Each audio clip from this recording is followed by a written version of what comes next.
Good evening, everyone. How is everyone doing tonight? Yes, it's another one of those late night streams here on Thursday night, and it's just a little past 9:30. So good to see everyone. Thanks so much for being here. And yes, this is another Face of Horror update stream, and of course, a chance to hang out with y'all and just see what's going on. Oh man, things are busy, busy, busy out there. Got the Face of Horror thing going on. Got projects in the background. Got videos to respond to. It's just, and of course, Week in Horror to update. I still need to write the script for next week, but so good to see everybody. Thank you all for hanging out. For those that are maybe new here, I am JL, and I appreciate you all being here for this particular stream. It's not your typical Bridge the Divide stream where we're going to be looking stuff, but we will be looking at some spooky stuff, just to and some cool things that have come along the way. But to give you a heads up, so this is an update stream predominantly on the Face of Horror, and the Face of Horror is a contest that I entered so that I can try and win some badass prizes. And for those who have not seen it, let me go ahead and share my screen so that y'all will see it. Bam! There is the current timer. The timer, we got 25 minutes and 18 seconds left on the clock. For this current round, I am still currently first in my group. Me, Matthew, Tara, Kate, and Billy. We're the only ones left. So this one is the cut to the finalists. So this is the end of round 5 and the move on.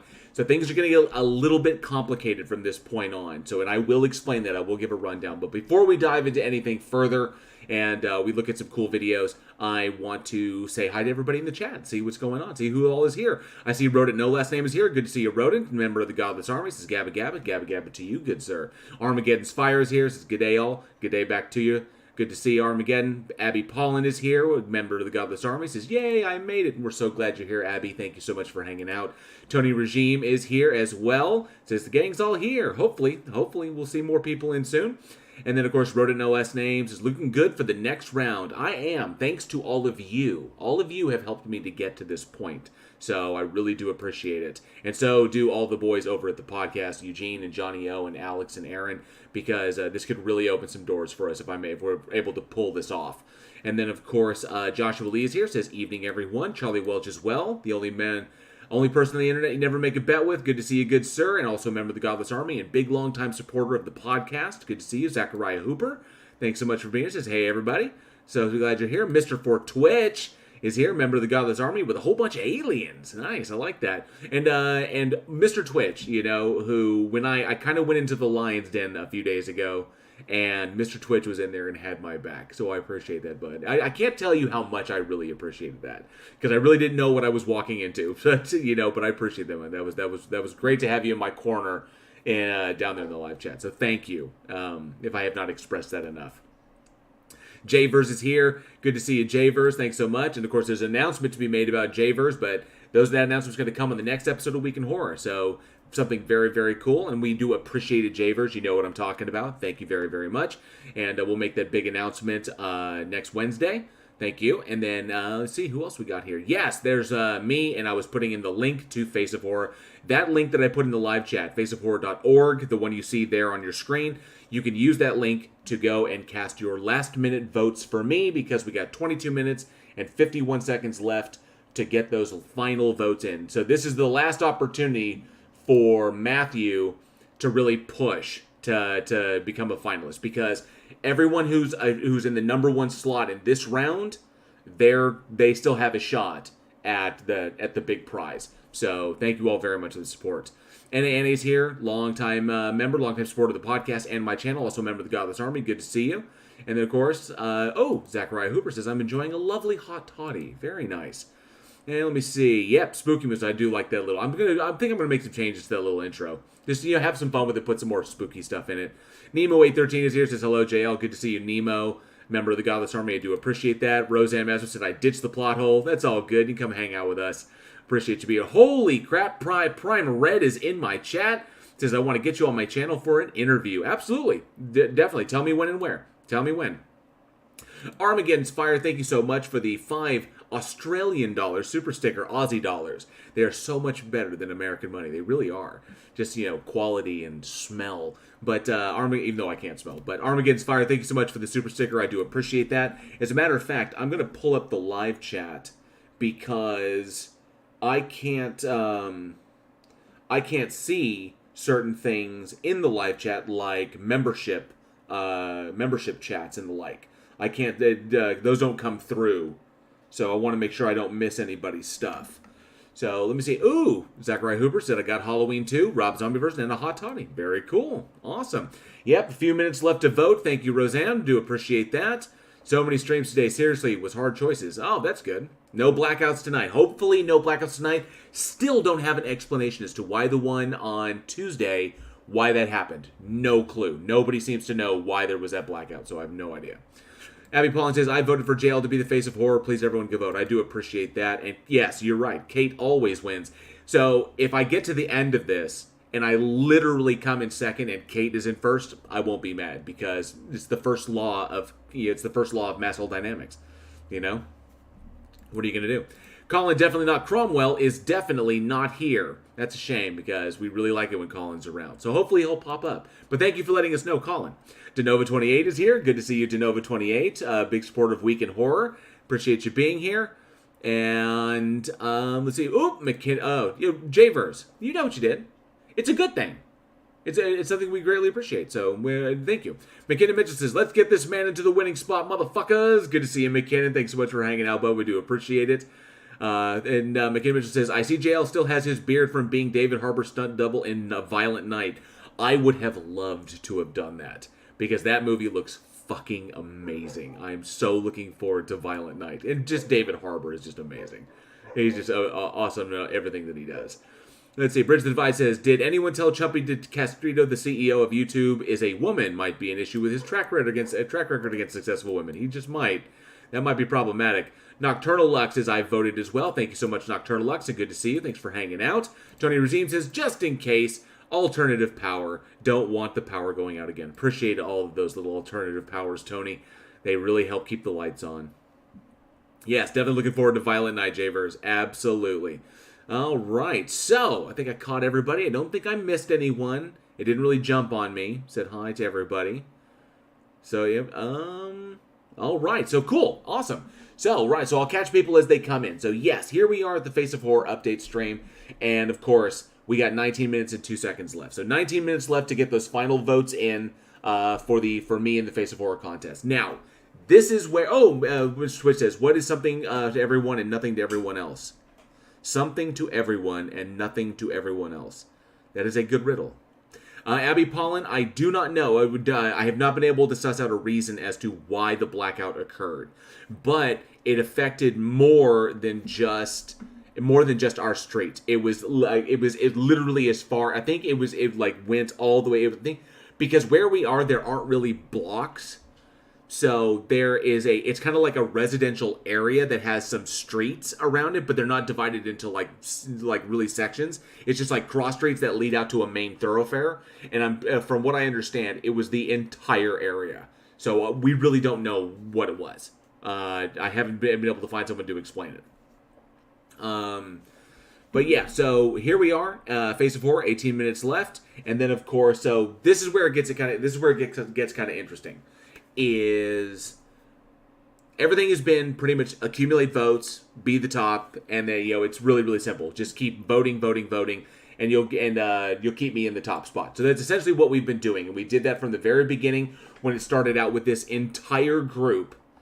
This was the whole group, and then that was narrowed down to the top 20, then narrowed down to the top 15, then narrowed down to the top 10, then the top 5, and now the top 1.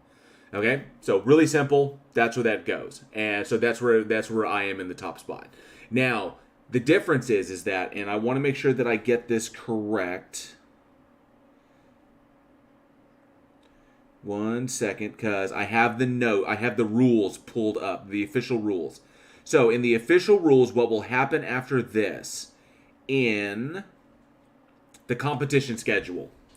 So, this right here, the round that we're currently in, is the sacrificial round. It ends tonight, and it ends in 16 minutes, okay? So, the sacrificial round, public voting will help reduce the total competitors to 1, which hopefully will be me. Unless Matthew gets like a giant surge with it, but I don't count my puzzle boxes until they're solved, But yeah, so 16 minutes, 36 seconds. And this will reduce the number of competitors to one preliminary winner in each sacrificial round group, who will then advance to the Hellraiser round. Okay. Now, the Hellraiser round doesn't pick up until the 17th. So that's 4 days from now. So typically these go from day to day, right? So there's a little gap in there. And in that little gap is round 6. Round 6 is the Reanimator round. The Reanimator round is runs the 14th through the 16th. And the competitors who took second place, this would be for Matthew, if he stays in second in the next 15 minutes, will compete in a shortened round for a chance to advance to the Hellraiser round. If I come in first in this, I automatically advance to the Hellraiser round. So he'll get a chance to salvage it. So at the beginning of the 6th round for Matthew, votes will reset, and then he'll get a chance to be first. If he's first again, he'll then advance to the Hellraiser round. If he's not, then he's eliminated, and whoever is first in the Reanimator round will move on to the Hellraiser. So, Hellraiser round begins on the 17th, and the top competitors from each sacrificial round and Reanimator round will then be divided into Hellraiser round groups. So we'll all be in a group again, okay? And then votes will then be reset. That is where it gets important.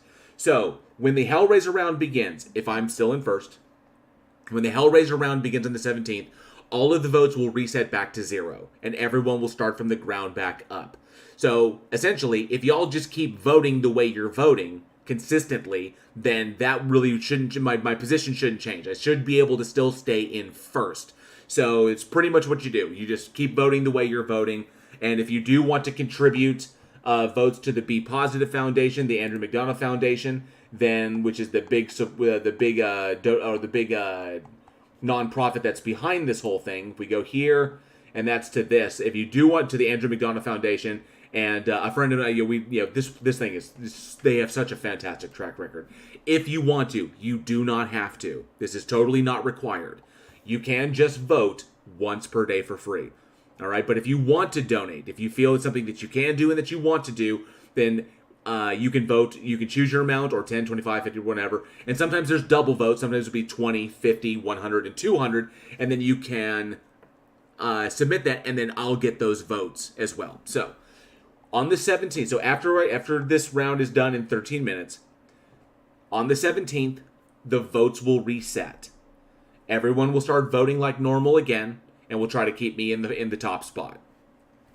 If I'm in the top spot in my group in the Hellraiser round, I then advance, and I have to be number 1. These are the only number 1s at this point. And so then I'll advance to the Apocalypse round on the 28th, and I'm going to keep doing live streams until we get to the end of this thing. All right? So I go to the Apocalypse round, which is on the 28th. Votes will reset again. Go to the first, you got to be number 1. Then I go to the Final Cut, which will be the final single group. And then I got to be number 1 in that one. The number 1 of the Final Cut is the one that takes the prize. So after tonight, there is no top of anything. I have to stay number 1 the entire time. Through each round, I've got to be number 1 all the way up. So it's all about holding the top spot in my groups until that point. And that's pretty much it. So I know the complicated thing is that after this point, the votes are reset every round. So the new round starts, votes reset to 0. Everybody's got to get on. Everybody's got to hit it running to keep me in first place. That's pretty much it. And I will address it. I give you all my sincerest apologies from here on. I know that in the various live streams, the various channels that I'm a mod on, I know it's kind of annoying seeing me put this out there. I know it's, it can be obnoxious because you just keep saying, because normally I interact with the chat, but then I'm also linking this stuff.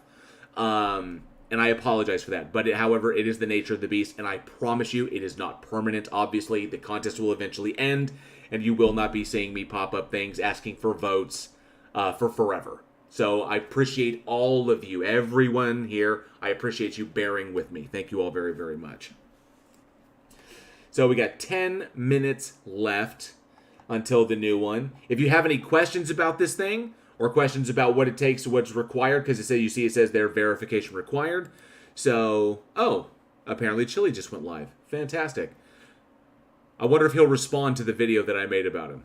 So, but yeah. So we got 11 minutes and 32 seconds. But yeah, if anybody has any questions about the Face of Horror contest, who all's behind it, what the anything at all with all the I can actually run it down. So it's essentially it's Face of Horror, it's Rue Morgue, and it's the B Positive Foundation or B Plus Foundation or the Andrew McDonough Foundation. And then of course, Kane Hodder is deeply involved in this, and we're actually going to watch this video because I think it's pretty cool. I've watched about half of it, but I want to watch it with y'all and just hear cool stuff from Kane Hodder. And then, of course, that's Jim. Jim is an independent filmmaker, and he's kind of like the son of Sven Gulli host. And he's been kind of like doing recently these little videos, keeping us up to date. And then, of course, this was the recent one. So, Fangirl98, good to see you, says, "Hi there, sorry just came in. What do you win?" So, and hey, Renee Name, good to see you. Thanks so much for being here. So, the prizes in the Face of Horror. If I win all of this, the big top spot, one horror enthusiast will win $13,000, because Friday the 13th, 13. A walk-on role in an independent film, and that independent film will be directed by Jim, the son of Sven Gulli host you saw. He's the director, so it would be a walk-on role in his film. And yes, Fangirl98, you are right. He is incredibly nice. I've actually met him multiple times, and I don't know if he'll remember me. If I win this thing, I don't know if he'll remember me, but I did have him choke me out one time, which was pretty badass. Let me see. Walk-on role in independent film, a 2-night stay at Buffalo Bill's house that's up in Philadelphia, and it's the house that they use in Silence of the Lambs for Buffalo Bill's residents. So a 2-night stay at Buffalo Bill's house, and then go head-to-head with horror legend Kane Hodder in a photo shoot for Rue Morgue magazine. And that photo shoot will take place at the Buffalo Bill residence. So, all that cool stuff. Face of Horror, bunch of cool, very cool prizes. And while these are really, really neat, obviously, Walk on Roll's independent film is really, really cool. As an actor, that's really, really neat. 2-night stay Buffalo Bill's house, it's a horror fanatic stream. Same with going head-to-head with Kane Hodder in a photo shoot. That's amazing. Rue Morgue magazine, I've always been a big fan. But the big thing is, obviously, winning $13,000, which could go a long way to furthering the goals of our podcast, Week in Horror, and getting stuff produced over here for both for our patrons and for our general audience. So it opens up, and obviously, the people around the world, or people, I guess, around whoever's available or eligible to be in this, are well aware of it. So the visibility that this has given Week in Horror, the podcast, our podcast has spiked like you wouldn't believe. And it started after I started making first. That was because of all of you, because of all y'all's support. It wasn't just that I might win this. Week in Horror is now at its highest viewership across podcasts that I've ever seen. And it was because of me being involved in this. So now we've actually entered into our ad revenue areas where we're getting paid for our ad revenue by Anchor, and then of course Spotify, Google, Apple, and everywhere else we are. So because of y'all's support of this, y'all help me stay visible, and because of that visibility, because I put up there at the very, very top, I run the Week in Horror podcast. Because of that, our show is getting visibility, which means I'm getting visibility, Johnny is, Eugene is, Alex is, and Aaron is. So it's been massive, and I have all of you to thank. So this is why it's been such an awesome ride so far. And of course, this is the end of round 5. There are 9 rounds, so 5 down, more than halfway there. So I'm really, really excited. I'm excited where it's going to go. So, and I thank you all for putting up with all the links that I put in there for voting for this. So, but yeah, we got 7 minutes and 25 seconds left to get those final votes in, and I will obviously keep refreshing to make sure that Matthew hasn't suddenly overtaken me. But yeah, currently first in their group, and I know there's some other individuals that know on Discord as well that are really, really supportive there. Boomers have been a huge voter, and I do see people's names when they pop up. I do see them pop up, and so a huge, giant thank you. I've sent messages to many of these individuals. Thank you, Sheila. I appreciate that. And then, of course, thank you so much. The individuals, Colin, I see you, Donald. Thank you all so very, very much. I appreciate all that support. You guys rock. So, yeah, that's pretty much it. And yeah, 6 minutes and 40 seconds. So I see Hello Baby's in here. Good to see you, Hello Baby. Thanks for being here. I do appreciate that. Thanks for hanging out. And then Randolph Richardson is in the house. Good to see you, Randolph. He says, I uploaded this video. Did you? If not, why not? It sounds like what we do on Sunday. Good to see you, Randolph. Thanks for hanging out, bud. I appreciate it. I did not call him daddy. I did not call Kane Hodder daddy. But yeah. Oh, thank you, Hello Baby. Yep. I do win cool shit. This is absolutely true. Chili did nut job. So I'm just curious if he's going to. Oh, Maya Atkinson is here. Good to see you, Maya. Thanks so much. Appreciate you hanging out. And Prime Red says, Bridge Divide, just don't forget us little people when you become the next horror guy. I appreciate that. Oh, thank you so much. Reshared your Twitter posting about this contest. Thank you. I appreciate that, Randolph. Thank you very, very much. Make sure I didn't miss any of the milestone posts. Nope, all good. Got to keep checking that live chat because StreamYard doesn't show me everything. All right, so 5 minutes left to get those last-minute votes in. And like I said, all votes are free. You can use the link that I just put in the live chat. Voting is free once per 24 hours. And I think that when this happens, it's gonna pause. That there won't be. It says next round I face off against James Rolfe. I don't know if that's maybe. I'm not sure. But give me more details because I don't know if it's an inside joke or if I'm missing something. But Hello Baby says I need JL to win this. We are so invested. That's the whole big thing. We're like really, really invested. So yeah, 4 minutes, 49 seconds. Oh, Bridgeified. Oh, Rodin says, great show with Chess, by the way. I knew you two would hit it off. She was a lot of fun. That was a lot of fun. If you haven't gone over to Cheshire Vic's channel, I was live with Cheshire Vic had me on her channel, and it was an absolute blast. That was super fun, talking all things horror across all media, the entire genre, and just having lots of fun, and just bantering about it because it's the spooky season and it's fantastic. So, okay, Cinemassacre. You don't want to face off against him. He's been doing videos since before YouTube. Gotcha. That's one thing I've noticed, that there aren't a lot of, giant names that are involved. At least not that I've seen so far. So, I guess we'll find out. Because, if you guys keep sharing, keep telling people about it, word of mouth, just say, hey, go to the link. And all you need to vote, well, it says verification required. All you need is, basically, you need to have a Facebook account. So, if you're on Facebook, then you can free daily vote. Scare votes, you don't need a Facebook account to do those. You can just do those. Those are just donation votes. But free daily vote, you have to have a Facebook account. So that's just one of those things. So, but it'll be interesting to see where it goes. But yeah, y'all spreading it and getting people to go to that link and to throw me a vote, or however, that's really, really awesome stuff. And of course, if you do donate, the Andrew McDonough Foundation is the largest provider of financial assistance to families dealing with pediatric cancer. I looked into them. As a matter of fact, I'll tell you what I will do. We'll do this.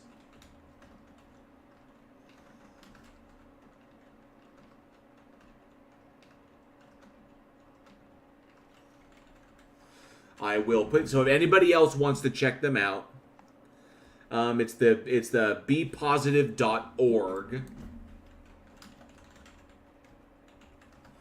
And let me make sure I get their link. And if you want to check them out as well and see the work that they do, paste, bam.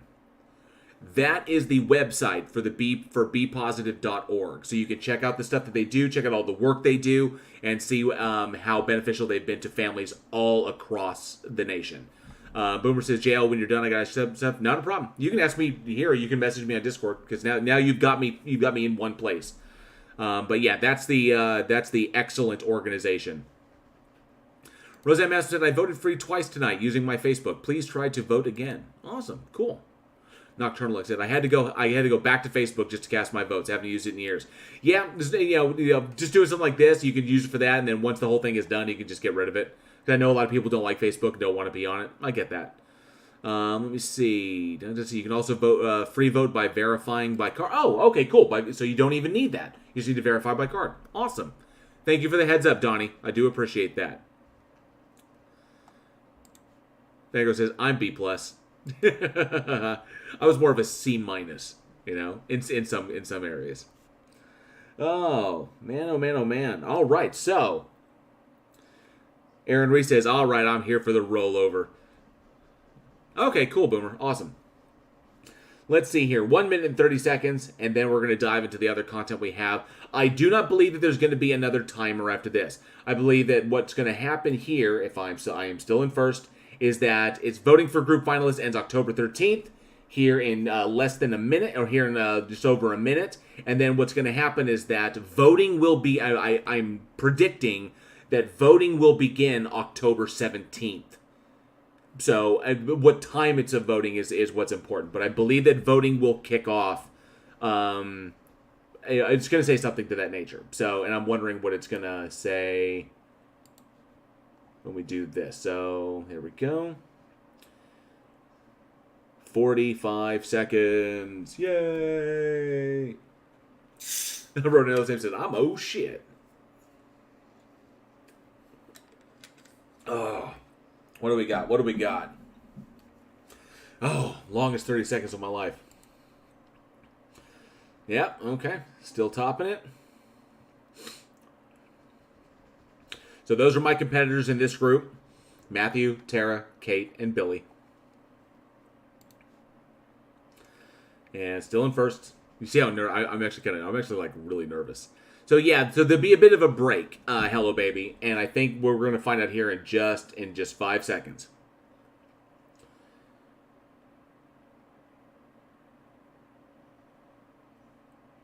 The group phase of the competition has ended, and we are verifying all voting activity. Official results will be announced Friday, October 14th by 10 a.m. Oh, come, Friday, October 14th by 10 a.m. Get back in there, you ghost. PST. So Friday, October 14th. So tomorrow around the same time by 10 a.m. So it'll be noon by Friday. So tomorrow by noon, the official results will be announced. So as far as I know, I'm still in first. So yeah, so they're going to do all the voting verification to determine. So as far as I know, I'm still in first. Oh, I can actually play the ghost. I can make the ghost go away. Bink. That's cute. All right, so let's be. Oh, so it says be right back. Oh, wow. The group phase of the competition has ended. Oh, so wow. Oh no, where's the Week in Horror? No. Ah, I wasn't able to pull the Kane Hodder video. I should have gone live earlier. I wanted to give Johnny some room. Thank you so much, Roseanne. I appreciate that. I wanted to give Johnny some room. Oh, man, we can't watch the Kane Hodder video now. That's annoying. Hang on a second.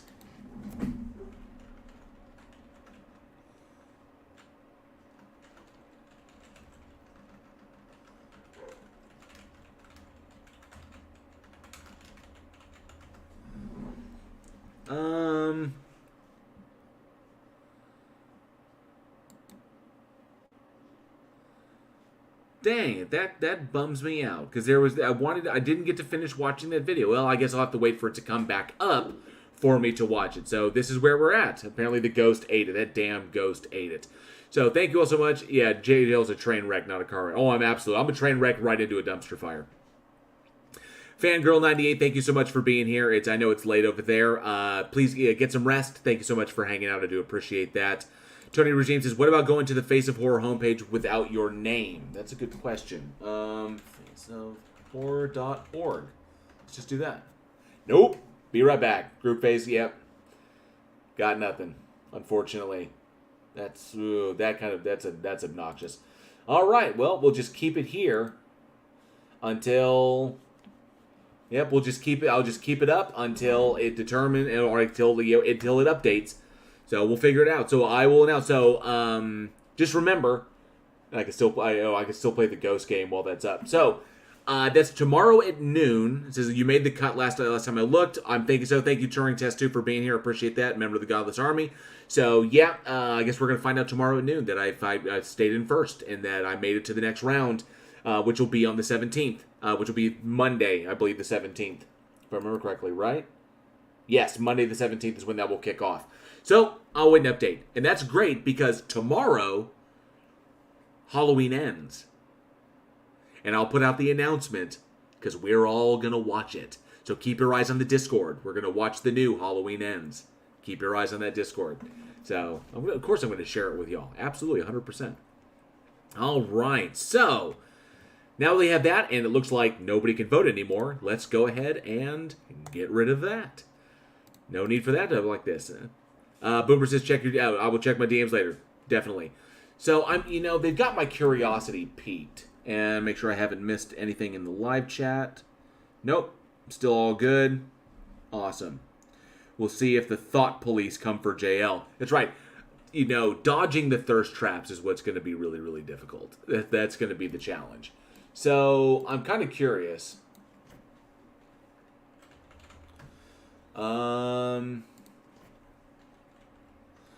So he's got 174 people watching. I honestly don't care about it. I did my little review of his. I did my review of his voicemail. So and he's blocked me on all my accounts. It's not like I can comment to him. So. Oh well, yeah. I'm not sweating him. I'm in the club. He threatened to sue me. I dropped the video. I dropped that video, which is a response, or kind of like a review of the voicemail that he left, which was absolutely silly. We'll see if he responds. I don't know if he will. I honestly, he can if he wants to. It's all fair use. So it's fun. It's fun messing with him. All right. So, given that. We've apparently made it through Face of Horror, and we're not going to have to worry about that for a little bit. Of course, I will be back to spam that everywhere soon. But Roseanne says, my cell phone doesn't have enough space to download Discord. I just can't delete my photos. Sorry. Not a problem at all. It's not a problem at all. Totally get it. No requirement there. Which is, I'll be showing it tomorrow so that everybody can hang out and watch it, because not everybody wants to, download like every single streaming service possible, and why would we allow that to interfere? Just my kind of take on it. Randolph Richardson says, was the second place contender pretty close behind, or is there a big gap in votes? Okay, so I did not have a compilation of how many votes I got and how many good votes anybody else got. I just knew my position in the groups. So I could see there was a small list of those who contributed, and I could see these small lists, but they scrolled. So you'd be up there, but if enough people voted, then it would push you down, and I wouldn't be able to see every single one of them all at once. So I do not know how many votes I compiled throughout the whole first 5 rounds, and I don't know how much anybody else did. But I'm quite certain towards the end, because one thing I would like to know, I would like to get a definitive answer. Were I to win this whole thing, when it's all said and done, I would like to know how much all of you raised for the B Plus Foundation. I know they'll probably do a total, like the whole Face of Horror thing, raised this much money for the B Plus Foundation, but I would like to know how much my voters raised as well, so that you guys can know how much good what kind of like the percentage of that was y'all, how much good y'all did, because I know that's something y'all would like to know. So, if I can find that out, I will try and find that out. Let's see here. Aaron Reese says, Chili got mad because I asked him, how does it feel to know my 135-pound beta male ass got to sign that belt and you didn't even make it to Ashland? Rodella Same says, Chili's live stream in a nutshell. Everyone sucks. I'm going to win. Give me money. There, I saved you an hour. Appreciate that. Thank you very much. Don't forget, if you can like type in his chat and remind him that I reviewed his deal. Because if he pulls up my video on his channel just to hate watch me, that would just be the icing on the cake for this wonderful night. So I think that would just be hilarious as fuck. Let me see here. So yeah, if you want to just write, it's like or link it to, or you just say like, hey, did you see that JL guy reviewed your video? That shit would be funny as hell. All right, so it's spooky season. It's spooky time. Who wants to watch some spooky stuff? And I don't know if Johnny is still live over there with Eugene. Is he? Nope, doesn't look like he's live right now. So, looks like he's off.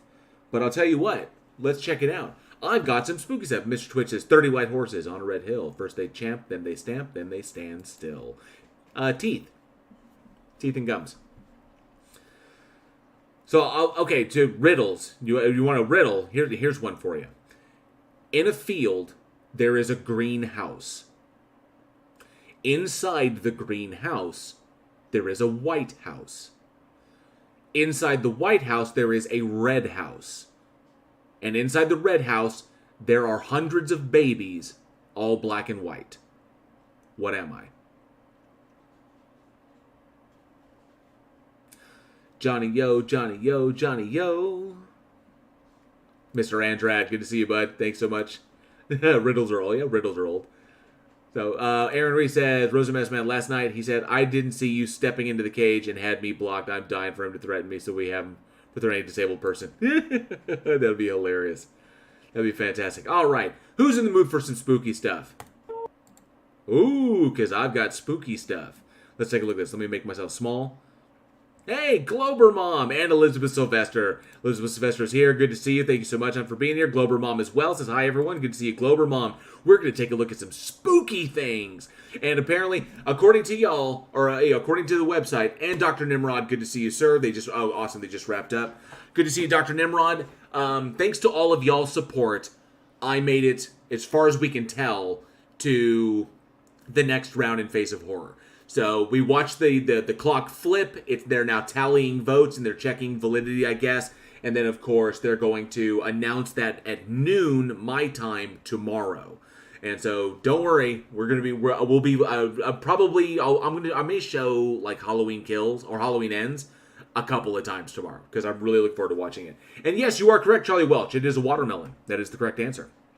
The doggos are doing good. They are sleeping. And Angela's doing well as well. Thank you very much for asking. I appreciate that. Brian Powell's here. Good to see you. He says, go for it. Absolutely. We're going to check out some spookiness. Loving it. Veen Wee. Good to see you, Veen Wee. Thanks so much for being here.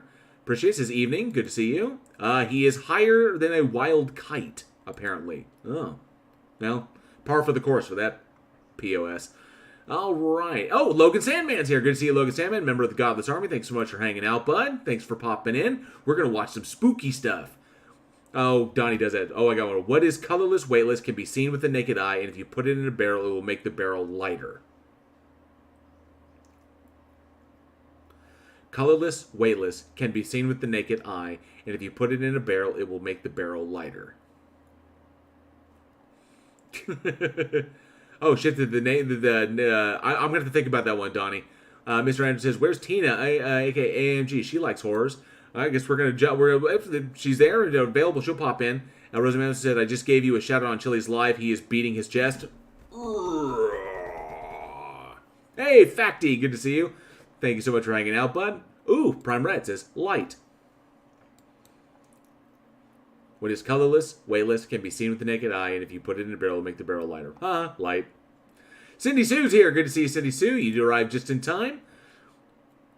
All right, so let's check this out. Oh, is Plot Hole here? I didn't see him.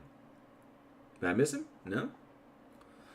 No, I think we're good. Okay, cool. So, let's check out some spooky stuff and see if we can determine if these are real evidence of the paranormal, or fake. Oh, a-hole. A-hole, J-O. Okay. Logan, as far as I can tell, he's currently in his, as far as I can tell, he's over in his freaking, I don't know whose friend he's staying with, but he's in somebody else's place. So, not 100% sure.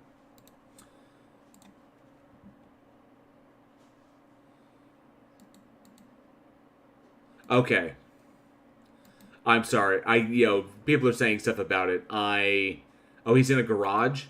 Okay, I see that. I popped over to stream. He is fucking torqued.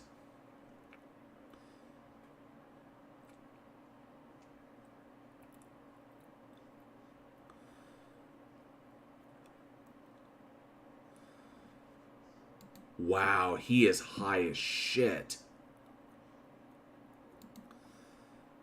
Damn.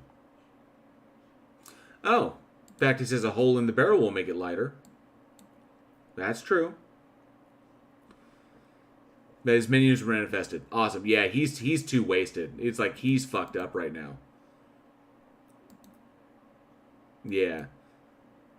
So yeah, just if you happen to be double watching, If you and he hasn't blocked you in his chat, just let him know that I reviewed his voicemail, and that'll piss him off. All right, let's get to the spooky stuff. We got 34 people in the chat, and I know people want to see something interesting and chilly, for all intents and purposes. He makes us laugh, but there's nothing substantive there. Let's see if this is evidence for the paranormal. So, first situation, looks like we got a mom sitting in her living room with babies or kids.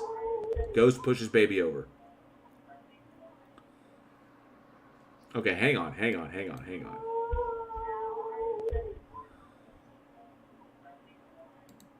Did that kid just fall over? I think that kid just fell over. I'm thinking the kid fell over. Definitely the kid fell over. What do you think? Let me know in the live chat what y'all think. Let me go to this so you don't have to see me. Yeah.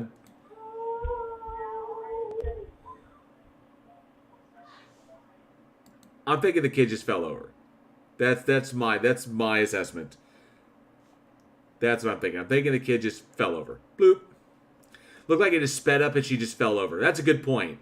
Sometimes kids do weird things. Yes, those of you who have children will attest to this. Sometimes kids do weird shit. And sometimes they just fall down. Looks like it was kind of sped up and she just fell over. Agreed. That's not a ghost. That kid just stopped giving a fuck. Thank you, Aaron Reese. Dr. Turtleluck says, oh no, the kid fell over. Must be ghost. Oh, and Mr. 4Twitch says, tantrum. Quite possible. Logan Samuel says, I used to do the same stuff at that age. I bounced and it was fun. Javer says, toddlers don't just fall down. Excellent point. So yeah, I'm thinking on this very first one. And blap. Yeah, I'm thinking the kid just fell over. And we don't see any more from there. And the mom doesn't get up like the kid was shoved. Because when someone is shoved, you're aware of that. And the little, like it's a little girl, a little boy. But the baby's there in the bassinet. There's nothing. I don't think there's anybody. I don't think she didn't have a kid in her lap. She's on her phone. Yeah. So yeah, I'm sorry. Bean Wee says too much weight in the diapers. In fact, he says I still do that at 60. Damn straight. Toddlers at that age have a bigger head compared to their bodies. Gravity tends to make them topple over. Agreed. So anybody with children, this is not surprising for anybody who has kids. Yeah, Donnie does it, says, yeah, look at the mom's face as the kid falls. Yeah. She's not a weeble. Weebles don't fall down. So look at the mom's face. Is it sped up? It is sped up. Yeah. That's sped up. So, yeah. Fake. So, debunked. It's sped up, and the little girl just, boop. Just fell over. Mom just like, whatever. Okay, on to the next one. We have a cat. Cat at night. Okay, so we already know night vision cameras, like these night vision cameras are really not great. And that these small little like Ring devices or these porch recording devices typically have a lot of problems, especially when you're recording to DV. When you have a DVR and this is taking stuff in, typically with these, if you take in too much, then you'll get overlay. So we know that that's a common problem with this. Not to mention, they don't handle light well. So we got a cat. That was a lighting issue. Most likely it was either an extreme lighting issue or it was in fact overlay. That this is actually two recordings laid over one another. And so I think a way you can tell is there is an obvious right down like to the right of the flag. You can see that there's almost a line there of where the lighting changes, and that is where the cat vanishes. So I'm thinking that right there is overlay. Crossfade, thank you. Yep, fake. Now the cat was filmed on a green screen. That's a lot of effort. All right, so yeah, I'm thinking this one is just camera anomaly. So ghost cat just camera anomaly. It's always on the worst cameras too. These cameras are so cheap. So we are, yes. Oh, Blue's here. Blue says, "Oh wow, Winter Chili's live. He's sweating like crazy and can't stand still. I can't even understand what he's talking about. Honestly, yeah, he's like flipping out. Yeah, we're intentionally ignoring him. We're going to do something fun and enjoyable and investigate the spooky. Joshua Lee says, has the counter already reset? Actually, there was no counter. The counter ended, and it went to... It gave us a big face of horror deal. It says, the group phase of the competition has ended, and we are verifying all voting activity. Official results will be announced Friday, October 14th by 10 a.m. Pacific time. Thank you for your patience. So it'll be noon our time. Most likely I will be awake, and I'm probably going to stream. I'm going to show Halloween Ends tomorrow. So look for those notifications in the Discord. Oh, and Jverse, quick message. If you are not in the Discord, join, because there is a Patreon channel there that you will have access to. So make sure that you get there so I can get that set up for you. So. And Aaron Reese says, fuck, Chili's pupils are gone. Yeah, so we're going to do something fun and enjoyable. Blue says, okay, well, JL just made a comment a few minutes ago. That's the only reason I was calling. Oh, yeah, absolutely. I was just saying that if you, be sure to message me, Jverse. If you happen to go over there and you're able to type in his chat and he has it blocked, you let him know that I reviewed his voicemail, because it will really, really annoy him. So, wrote in last name, stupid cat can't stay material. Yeah, that's right. So yeah, Donnie does it, says, same as all the ones like this, it's extreme compression that security cameras use to preserve storage. Yep, that's problematic. All right, on to the next one, which looks to be a ghost pedestrian?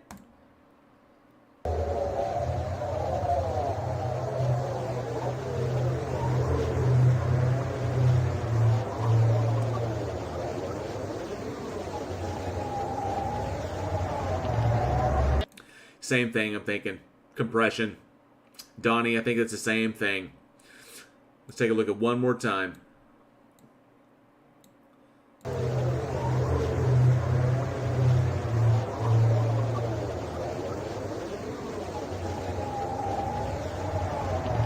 Yeah, I'm thinking that's the overlaid image. Yeah, classic thing with security cameras.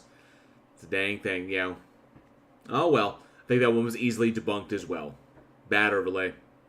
Good old VHS double recorded. Yep, nothing like it. Alright, what is this one? This is number 13. And we got Ghost Rider. By the way, I cannot tell you how hard it is to find these videos that don't have already people narrating them. So just the videos would be fantastic. Let me see here. Ghost Rider. If Johnny Blaze doesn't roll up in this screen, I'm going to be really pissed.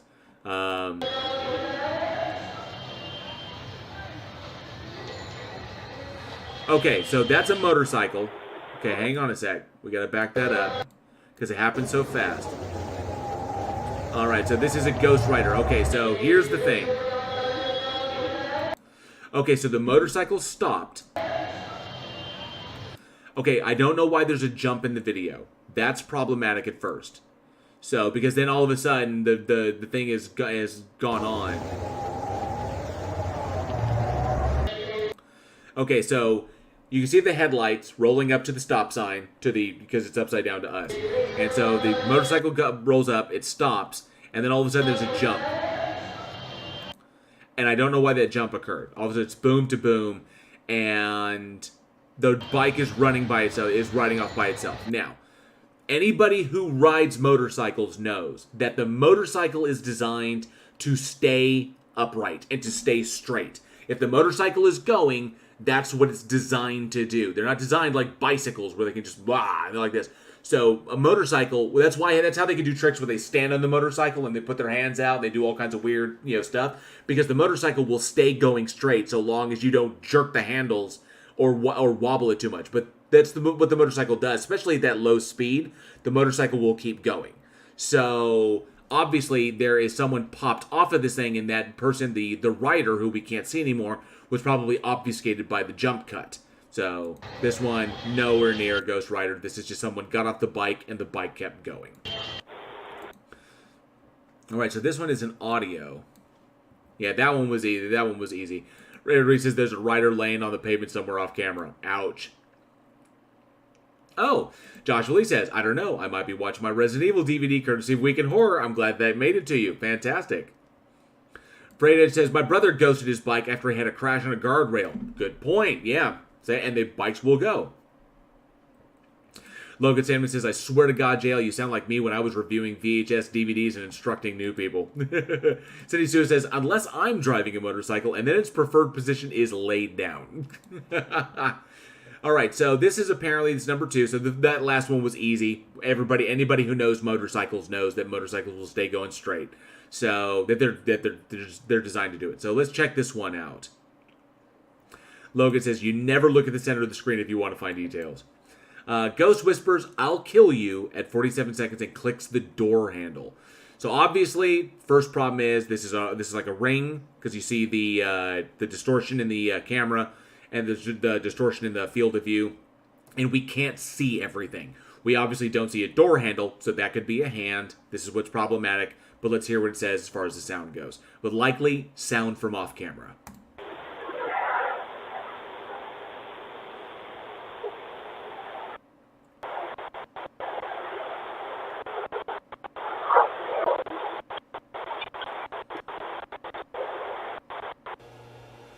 Okay, here's something that's interesting. So they had to slow it down. Okay, there it is. Of course, we also can't discount the fact that we've been psychologically anchored to hear that because we're expecting it.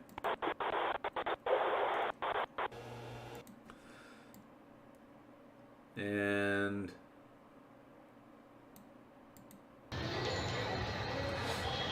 Cindy Sue points out that there was an orb. Okay, so there's an orb there. Likely a bug or likely dust. Really, really close to the lens. But you know that as well as I do.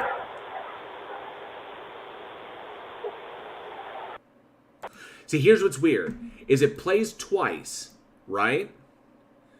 It plays twice, and the first time you don't really hear it. Then they have to slow it down. But when they slow it down, you don't really see the orb.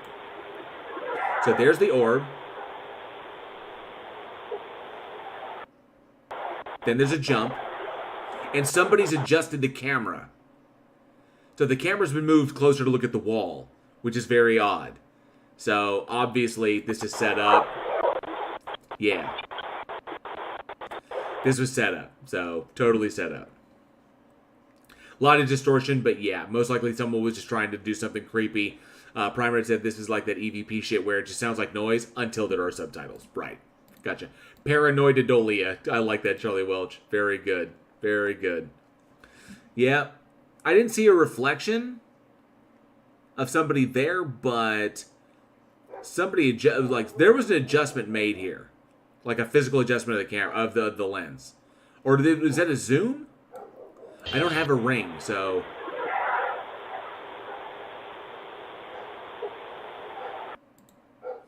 So there it is. So that moved, right? Because now the field of vision is more up, and there's more of this wall. Like it's been adjusted. I don't know. But obviously, this was faked. It says ring top left corner, and the camera was moved. Oh, if it says, oh, okay, so my shit might be blocking it. My live count and my, let me see, my banner. No, my brand. Let's do this. No, it's not that. So it must be on the other side. I think it's blocking it from my vision because I have a live counter for how long I've been live. Yeah. Someone whispering with a few subtle effects, possibly. Yeah. So.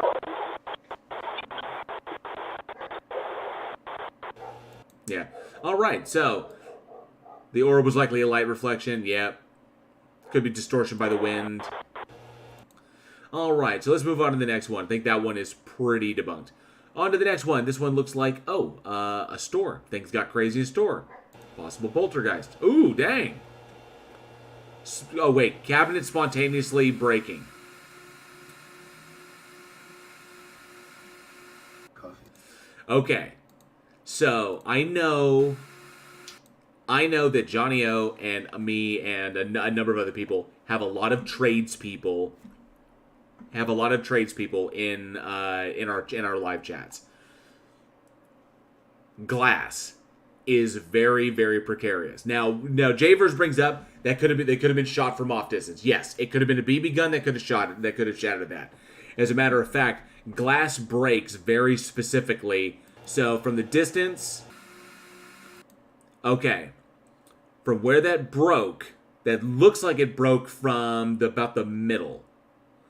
So yeah, Aaron Reese brings up, glass will shatter if it shifts at all in the supports, especially that large. Absolutely. Logan brings up another one. What was the temperature and what was in the cabinet? And Angel Rivera says, well, rapid change of temperature. Absolutely. There's nothing else moving, so Glober Mom, I think you're right. I don't think it's an earthquake. Although that could be a possibility, but I don't think that there's an earthquake going on here. But it looks like Renee says somehow the glass was broken from inside the cabinet and broke from the inside out. But that door looks open. But the glass door is open, isn't it?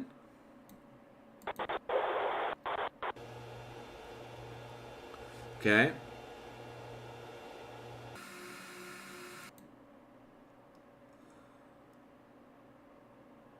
Hard to say, but glass shattering, nothing like, especially with tall panes of glass like that. Yeah.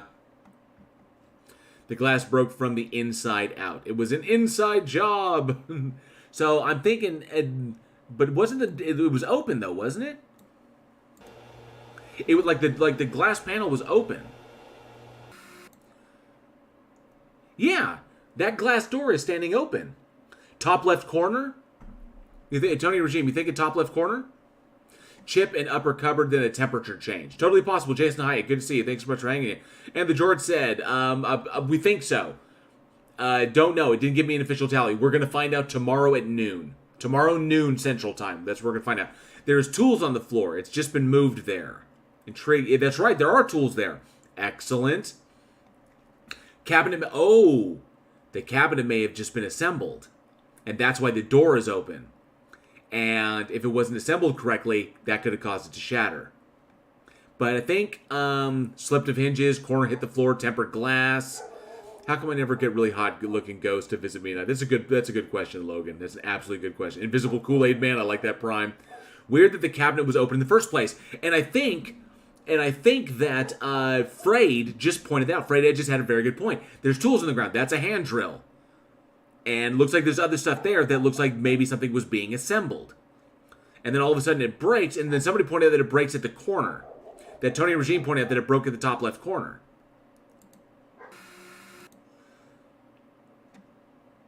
Let's back that up real quick. See if I can catch it. Damn, it's really fast.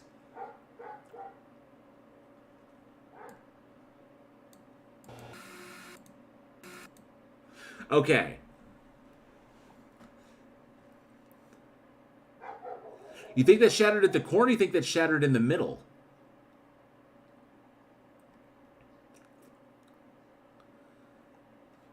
I was thinking it looked like it shattered from the middle. Like it was hitting the middle. But nonetheless, what you can tell is that this bad boy, if it was assembled, I'd say the supports were too tight. That's entirely possible. Hot ghost like that got a hot ghost like that one that got Ray in bed. I like that, Mr. 4 Twitch. Absolutely. Pete's Movie Madness is here. Good to see you. Pete's Movie Madness is top left corner of the glass. A piece flies off to the side. Good point. And I see that flying off there, and then you see it fly off. Bam. Yeah. So, yeah. So either something hit it, or this was the construction that really messed it up. So something else I want to check. Yeah. So, yeah, that's what I'm thinking this was his. Oh, because it didn't get, the door was open. Yep. So, glass and cabinets is not tempered. Could be plate. Yeah, that's true. Plate glass. Although, the way it spiders, I mean, look at the way, because the way it spiders all the way through. But I'm thinking that, yeah. So, Aaron Reed says, one of the hinges or a brace shifted and caused it to take excess pressure, which caused it to shatter. I would agree with that assessment. Hey, Sketch Crasher. Good to see you. Thanks so much for hanging out. Donnie says, that's tempered for sure. That's why it exploded like that. Untempered glass breaks into shards. That's right. So plate glass, I've seen I've broken it myself. And I'm pretty sure, yeah, that was tempered glass that shattered, like that exploded like that.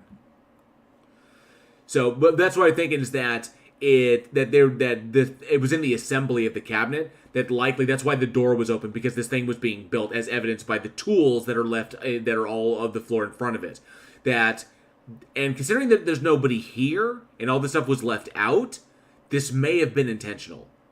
Just to see if they could catch it on screen. Or just catch it on camera. Don't know. Can you see tools in the other angle? Yes, you can see the tools in the other angle. There's the toolbox, there's the power drill, and there's the case for it over there. So, yeah. And there's a toolbox there as well. So, coated glass, not tempered, they break differently. Oh, good point. Good point. Simple BB gun off screen? Totally. If the top bends one way and the bottom bends the other, it will literally explode. And unfortunately, Pete, there is no sound. This is what we got off the security cam. So I'm thinking this one is either a setup or an accident. One of the two. But definitely not evidence of the supernatural. Let's move on. Someone's got to clean that shit up, though. Okay, more security camera footage. What do we got? I'm just testing. See, if you were a liar, you might see. Okay, so obviously, and this is really obvious because you've got the trailing, okay? Why is the light on the exact spot of the breakage? Good point, Glober Mom. Why is the light on the exact spot of breakage? Sus. Great. I'm going to go with IKEA. So, obviously, we know what this is. We've debunked it before. See, if you were a liar, you might see. Put it in the chat what you know it is. And it just disappears. Yeah, it's just bad coding. It's just the way security cameras work. Bad compression, overlay, just bad tech. Bad tech results in wonky stuff. Or trick photography is essentially what it is. Causes trick photography. So there's been like 3 other ones that were like that. So we debunked those. That one's easy. Oh, Aaron Reese says, oh, obvious, Satan. Let's see what we got next. Ooh, okay. Night vision. What kind of, let me do this. Let me actually get rid of that brand so I can see what the hell I'm looking at. Canary. If you're familiar with the Canary brand, let me know. Because I don't know anything about Canary night visions. Night vision cameras. So let's see, we got a cat. And we have an empty living room. Supposedly an empty living room. Oh, a teleporting cat.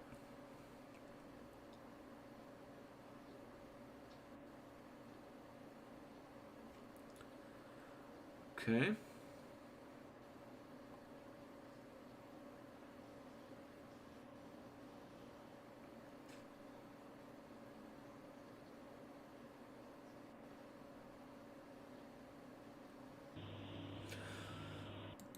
Do we watch that again? Disappears. Okay. So we got a cat. Cats are inherited evil and okay. That is 30 seconds of my life I'll never get back. Skid Scratcher. Well, the cat in this one, I don't think does the exact same.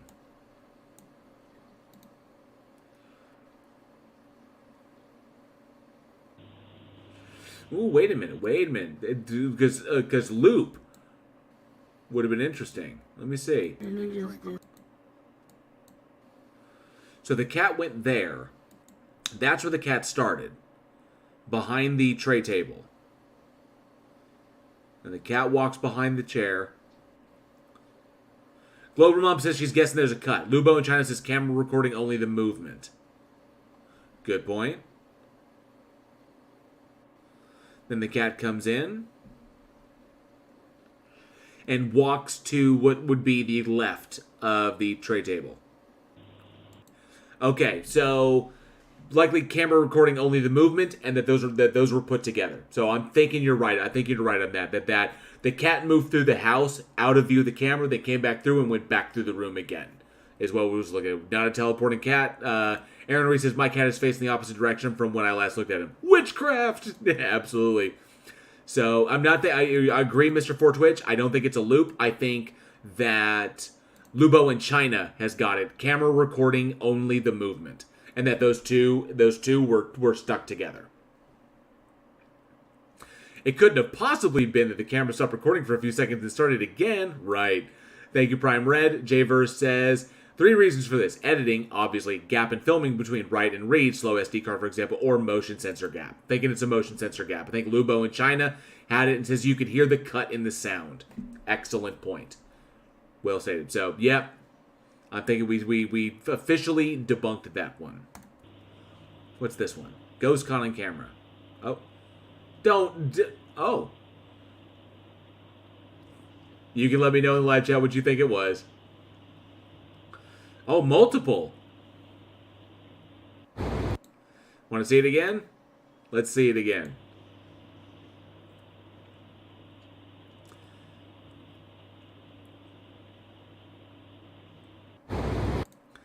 Yep. I'm thinking.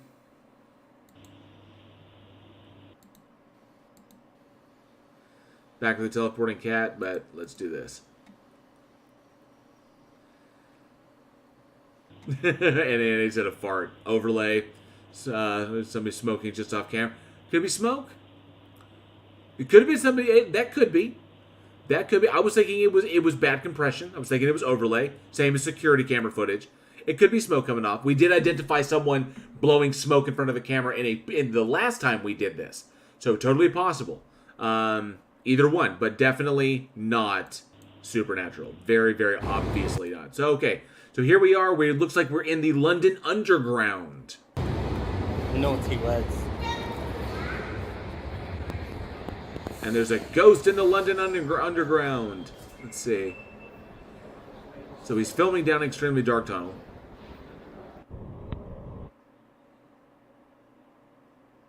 Is that a ghost or a person? Wow. Let's look at that again.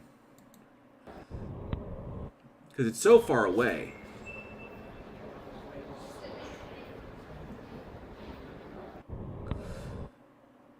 Okay, hang on a sec. Because I couldn't even make that shit out when it was stable.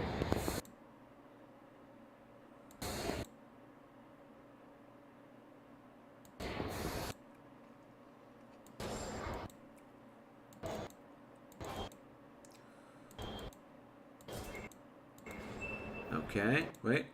Now he's going to pull away. I want to see if it's even there when it's far away.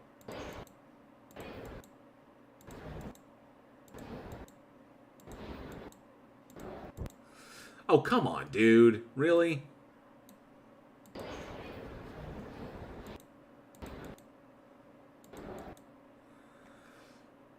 You know, he pulls it so fast.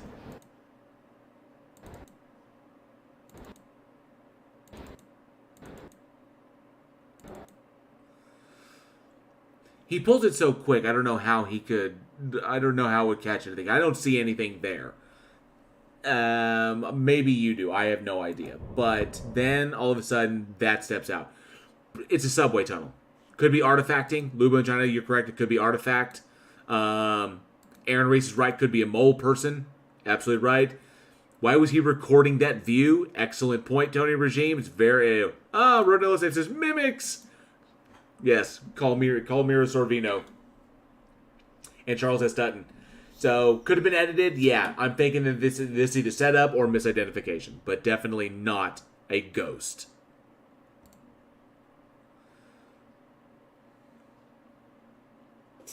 Wow. Pay attention to the... Okay, so what do we got here? Number 6 is... Oh, Roseanne Mesmer said, fun fact, the London Underground is called The Tube, and the recorded message on the train says, mind the gap when the doors open. Very cool. Jason Hyde says, oh, definitely a chud. Definitely a cannibalistic humanoid underground dweller. Definitely. Says, in the underground, it would be a creep. Mr. Fortwich is staged. Yeah, I'm thinking that as well. Say, pay attention to the pane of glass leaning against the wardrobe, okay? And there's a purse. A lot of shit going on. See? Go Tanya's in the bin. There was a reflection in it. I saw it. So, you see that reflection? Go Tanya's in the bin.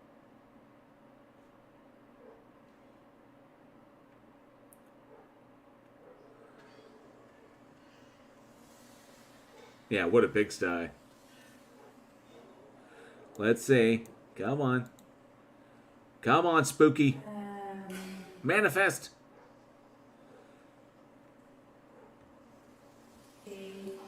That looks like a mask.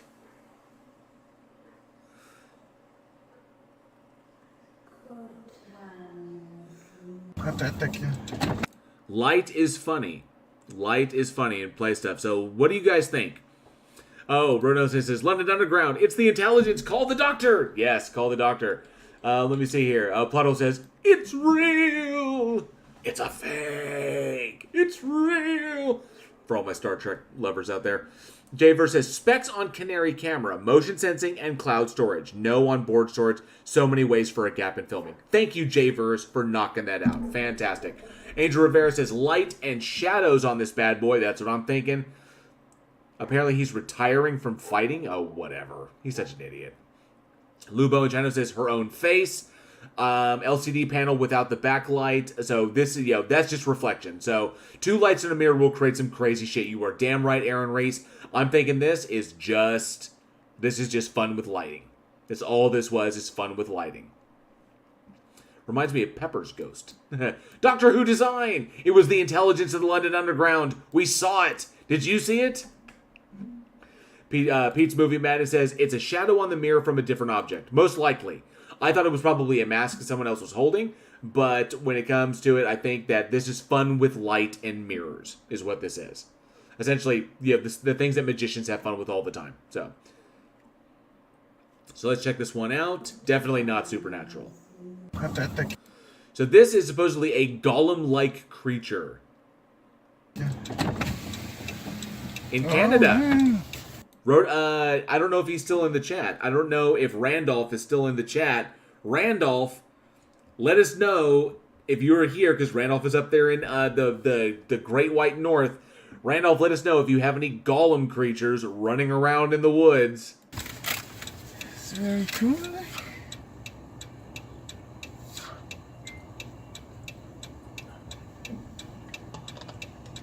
It's pulling a Jack Black from Tropic Thunder. Let's go back and look at it again. Oh. I'm gonna wear its stomach as a unitard. Elizabeth Sylvester says I'm in Canada. Man. It's very cool. Well, is that a moose? Is that a moose? Oh well. Doesn't look like a moose. I guess it's a moose. I was saying the buffalo from the water buffalo from Tropic Thunder. It's like, I'm gonna wear its stomach as a unitard. That is a fat fucking dog. So it looks like a bull. It looks like a bull to me. Unfortunately, I can't zoom in. I can't get any closer on this. So the white figure, but there's a white figure in the woods behind it. You'll see it.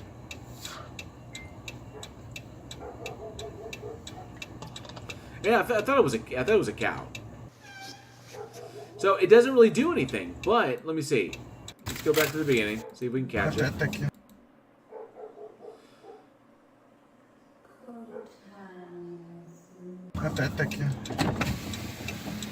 Oh man, it's very cool.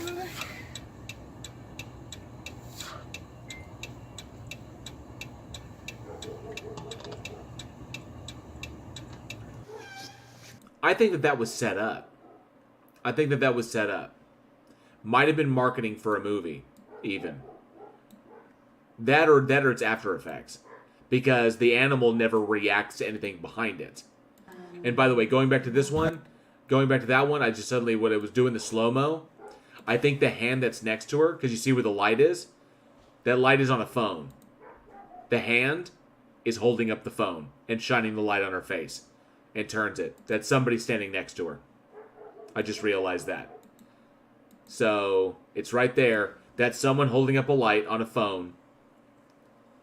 That's something sideways. That's not a face. That's pareidolia. Then the light moves. It's being held. I think it's her. Is that her? Is that her own hand? That's her own hand holding up a camera phone light to her hand. To her face. That's all that was. Total misidentification. Yep. So, the reflection from inside the car on the windshield starts to float for a second. Does it? Does it start to float for a second? Oh man, it's very cool.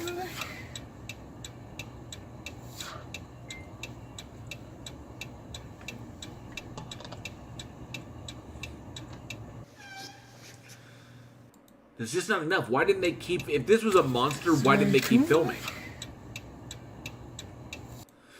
Jay versus, I'm just amazed how people still have functioning OG Razor phones to record this shit with. I agree, yeah.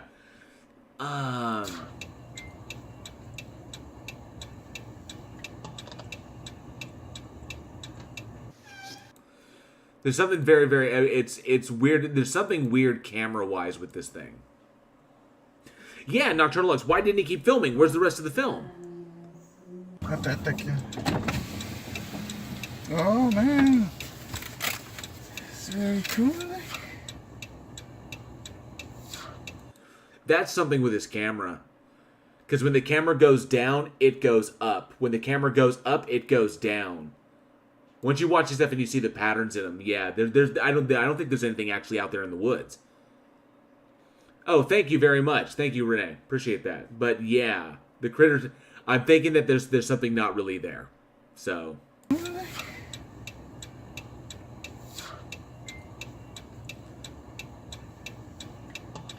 See, the camera goes up, it goes down. So watch it again. When the camera moves, it moves in the opposite direction. Which is weird. Yeah, that was all her. Oh, and yeah, the weird face, that was her hand. That one was, okay, now, see, look. The weird face, that's her hand up by her shoulder. And then her hand is holding the phone with the camera light. Yeah. Okay, so look, the camera goes down and it goes up. Camera goes up and it goes back down. Camera goes to the right and it pans out to the opposite direction. Yeah, that's something to do with the camera. I can't say exactly what it is, but it's probably a reflection of some kind, something like that. But I think that's a trick of the light. So I think we narrowed that one down. Trick of the light. The little whitish blur by the moose. You got it. Okay. When he goes left, exactly, Aaron. Yeah, it's a bounce from inside the car on the windshield, so when he moves, its position changes. Exactly what I was thinking. Yep, it's just not clean. Either the camera or the windshield itself. Yep, misidentification. This hotel is definitely haunted. Really? Let's find out. Well, that's bad electrical. I can tell you from... That is set up. And you can actually do that quite easily. So... That's just... That's switch manipulation. That's a door closing. But that could have been someone going through that... Or someone just hitting it and they're back behind the camera. Okay, so you've got strobing. Someone's strobing the lights. Breaker box fun is totally possible. Pete's Movie Madness, good point. This is totally, I mean, come on. Now, I can tell you, from having worked for years in apartment maintenance, okay, if you saw something like this, if I saw this was going on, this is actually a fairly easy problem to fix. So if you were to see this effect going on, just from having been certified in electrical, this is actually a pretty easy problem to fix. But because it's maintaining its pattern so well, this is definitely somebody playing with the electrical source. So yeah, I'm thinking that's breaker box. I'm definitely thinking that is breaker box fun. Yeah. Strobing the lights out is not that difficult. Alright. So what do we got here? Neat effect, though, yeah. Way too synchronized to be unnatural, to be something unnatural, to be yeah. So Chili just now... He's retiring from fighting, yeah, whatever. I don't believe him. Alright, so... Definitely... fun with electrical is what we'll call this one. What's next? What do we got next? Okay, so this is pushed by an invisible hand?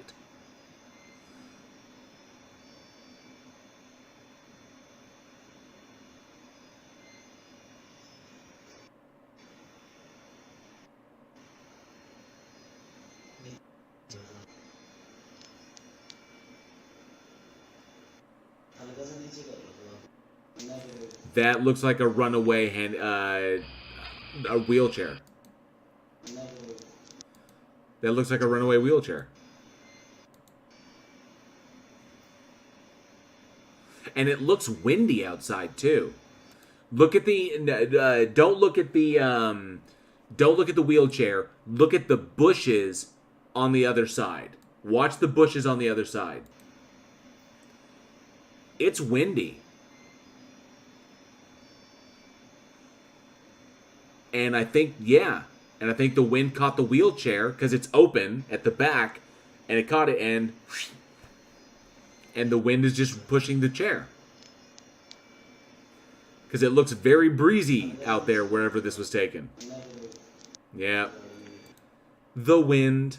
Windy and slightly downhill. Thank you, Donnie does that. Yep. Wind. Everyone, wind is on it. Yep. Oh, Irish is live as well. Fantastic. Everybody's going live. Well, this is the last two. So, Ghost Child runs through a car park. Let's find out. Why are there so many of these? Easy debunk. What are you doing? Easy debunk.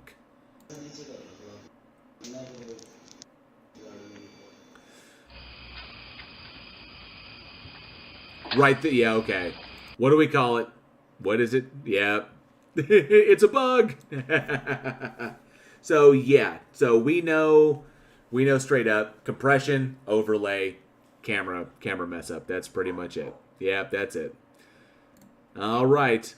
What's next? Number spooky movement, chairs by themselves. Spooky movement, chairs move by themselves.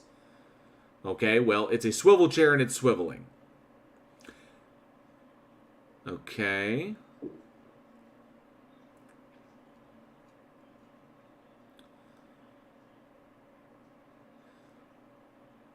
Okay, pulled in one consistent direction. So if we look really closely, we can see that the chairs are being pulled in one consistent direction by 1 point. So this one looks like it's being pulled by its left handle. And this one looks like it's being pulled by its left handle, because that could be pulled from the spine. But see, this one keeps moving towards the left, which means it's being pulled by one particular angle, which means it's being pulled by one particular thing. Yeah, it keeps pulling towards the left.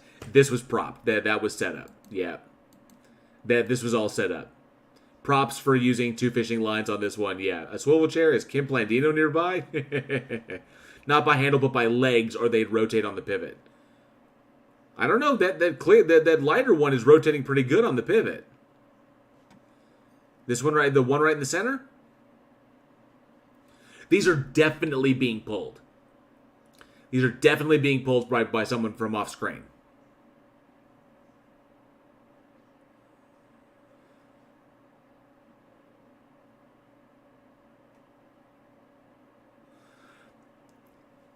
Almost like they swiveled. Yep. Yep, I think we debunked it. These are definitely being pulled. Oh, well. So, I think there was like 16 videos. 16 videos, still no evidence of supernatural. All of them way, way too convenient and way too easy to explain. Always bad cameras. Always bad technology or weak technology. Ugh. It's kind of like Bigfoot, you know? Never good. Why do they never keep filming Bigfoot? Why, if you see the Bigfoot in the woods, you have it on camera, go after that fucker. Like I told people many a times, if I saw Bigfoot in the woods, I was like, oh, I'm filming. Oh my, is that Bigfoot? I am literally tearing ass at killed by a Bigfoot. I'll take that end. I will take that end. So just to prove that it's real. I'll get some DNA. I'll take a bite out of that Bigfoot. And Brian Brett says Bigfoot is actually blurry in real life. That's the problem. Jail's face legit scared the shit out of me when it popped back up. But that's because, you know why that happened? Because I am the face of horror. All right, see, and I can make the ghost pop around. So this is where the current screen is. So you're not able to vote right now. So I know that they said down at the bottom, the group phase of the competition has ended. We're verifying all voting activity. Official results will be announced Friday, October 14th by 10 a.m. Pacific, which is noon my time. And then thank you for your patience. So appreciate that. Awesome. So I guess we'll find out. You know, as soon as they do the update tomorrow. But apparently Bigfoot is slightly phase shifted out of reality. All right, so I don't know. Oh, I guess Chili's not live anymore. I guess he was just doing a quick angry stream.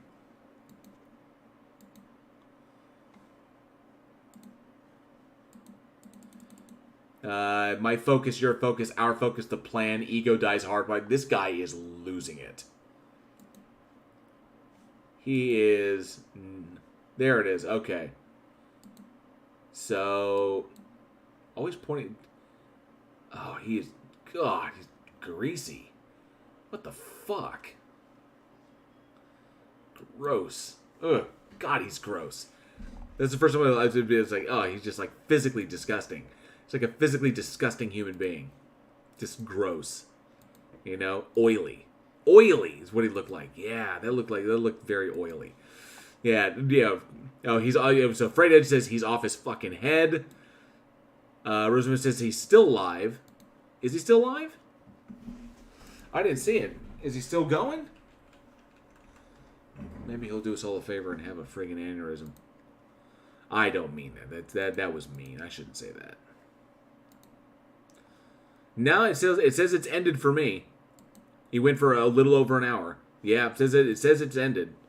So I didn't see that Irish. What did Irish put up? I saw Flat Dirt put up something.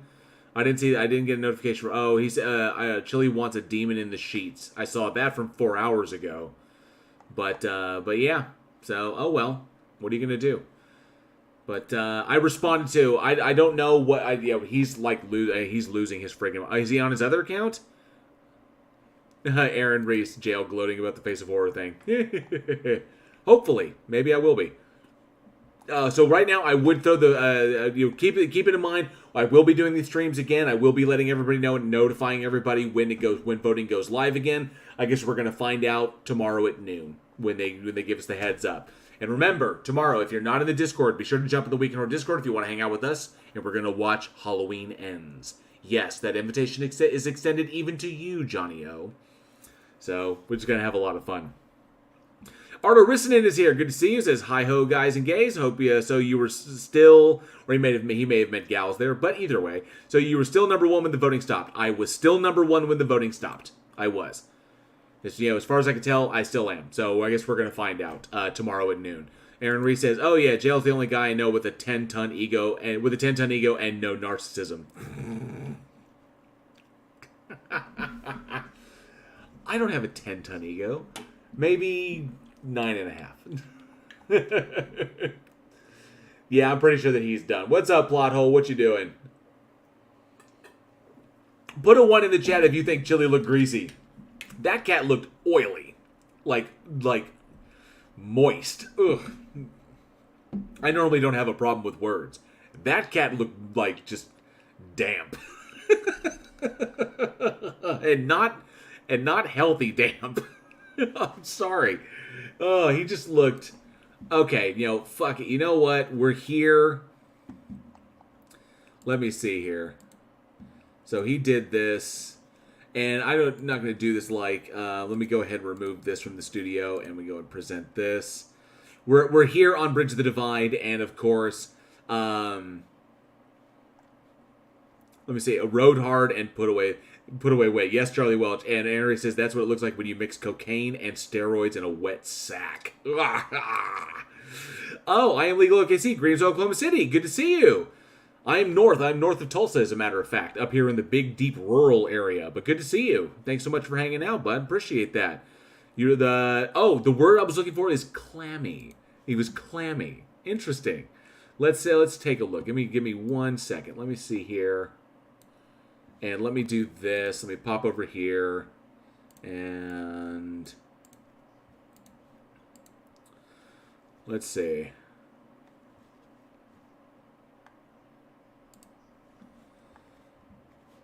Let's hide that. See, look at this. We're not going to look at this all long. I'm not going to do a breakdown of his stupid 1 hour video. But God, he looks he's so greasy. And he has lost his mind. He has lost his cotton-picking mind. He absolutely has. But I'm kind of curious. there a reason why this? Or did I not share it with the audio? Hang on a sec. Let me remove that. And present, share screen. Oh, yeah, it's the audio. There we go. You always have to do that and make sure that you share the audio. This guy has lost... Why does it look like he plucks his mustache? He's a freaking lunatic.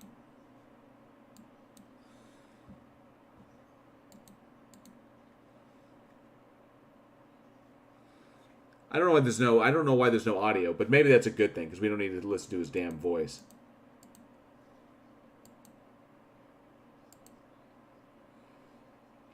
So no, he's just running the. Oh, God! He looks like it's like wet bread.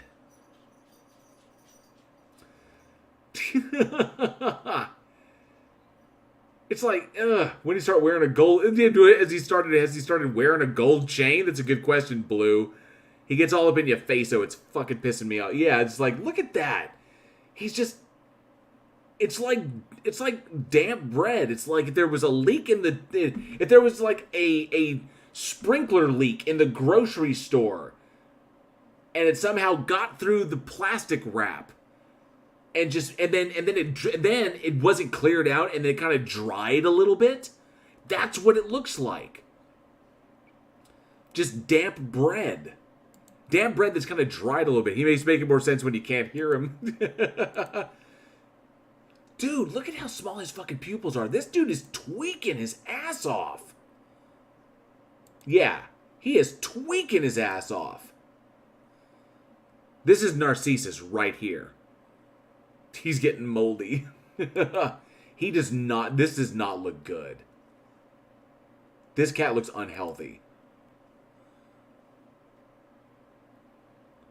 I don't know what is going on with his skin. I don't know what's... But damn, dude. Oh, it's getting worse. The longer it goes, the worse it gets. And he turned his ring light off. You can see how freaking dilated his... Or you can see how... constricted his pupils are. And he just keeps getting moister. And moister. Does the same work all the time? Does like this could be edited? This could be edited to you know what? You know what? Okay, is plot hole still in the chat? Plot hole. Wait, let me know if you're still in the chat. Because you know what? Looking at this with no sound. You know what this is reminding me of? If you, like, converted this video to, like... If you converted this video to black and white, this would be like some shit that you would walk into a 90s club, like a 90s dance club, and it would be, like, playing up on, like, some, like, angled television or some angled screen up in the corner. So, like, you'd walk in, this would be, like, in black and white, interspersed with, like, scenes of, like, animals, like, National Geographic, like, animals killing each other, and then, like... And there wouldn't be sound, there would just be music, like, boom, boom, boom, boom, boom, boom, boom. And then just, this could maybe kind of speed up, maybe 1.3 or 1.5, and then this would be thrown in there. So you would get, like, you know, like that, and then, like, you know, like the fox, like, being, the time-lapse photo of the fox being, eaten, and then maybe it's like, you know, I could just see that.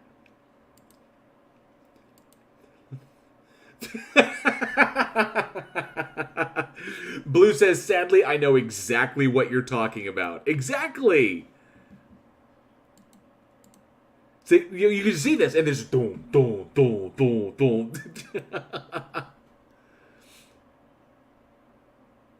And then you like hear like the overlaid voice. The implosion is happening in real time. Boom, boom, boom, boom.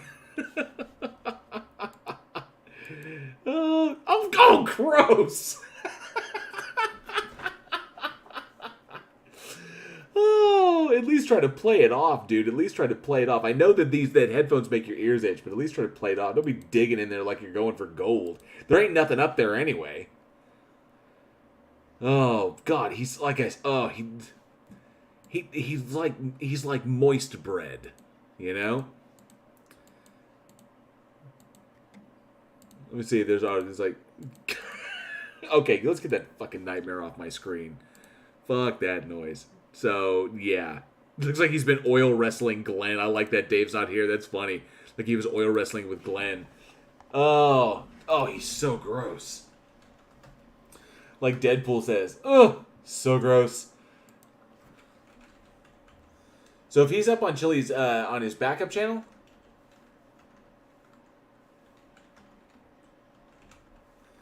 is that where he's at? No, he's not live over there. So, oh well, I'm not. Yeah, that's pretty much it. But God, he's so freaky. But let me know. I don't know if Plothole even heard what I was saying. So Plothole, did you hear the what I was talking about? How you could literally take that and you could distort it and make it like one of those club videos that would play like up on the wall or up on a screen, like from a projector in like a '90s dance club. You know, one of the kind of the ethereal ones, those early EDM clubs. Let me know. Blue knows what I'm talking about. Blue knew what I was talking about. Does it remind you of one of those bad lip sync videos? Oh, you could totally do bad lip sync to that. That would be hilarious. I would recommend somebody do that. Chili DeCastro, bad lip sync. Bad lip readings. That would be fantastic. Aaron Reese says, yeah, I'm going with the Joker after being trapped in a week for a Swedish sauna. Tony Regime says, any high-energy music on that royalty-free site you use, it would be funny to watch with 80s high-energy music.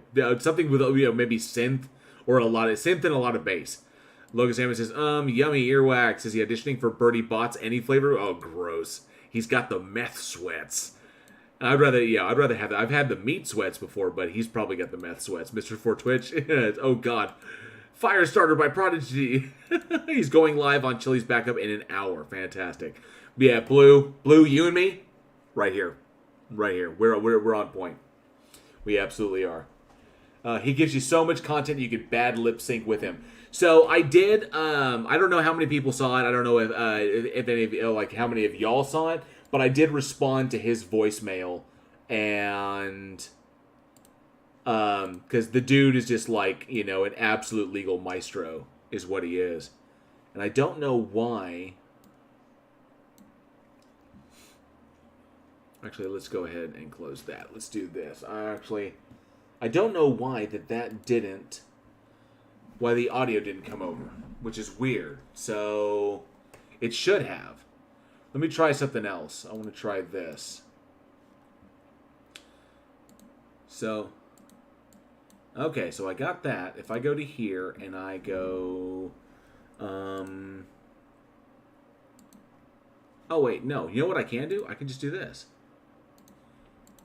I don't have to do that again. I can just do this. This would be smarter. Work smarter, not harder, JL. Work smarter, not harder.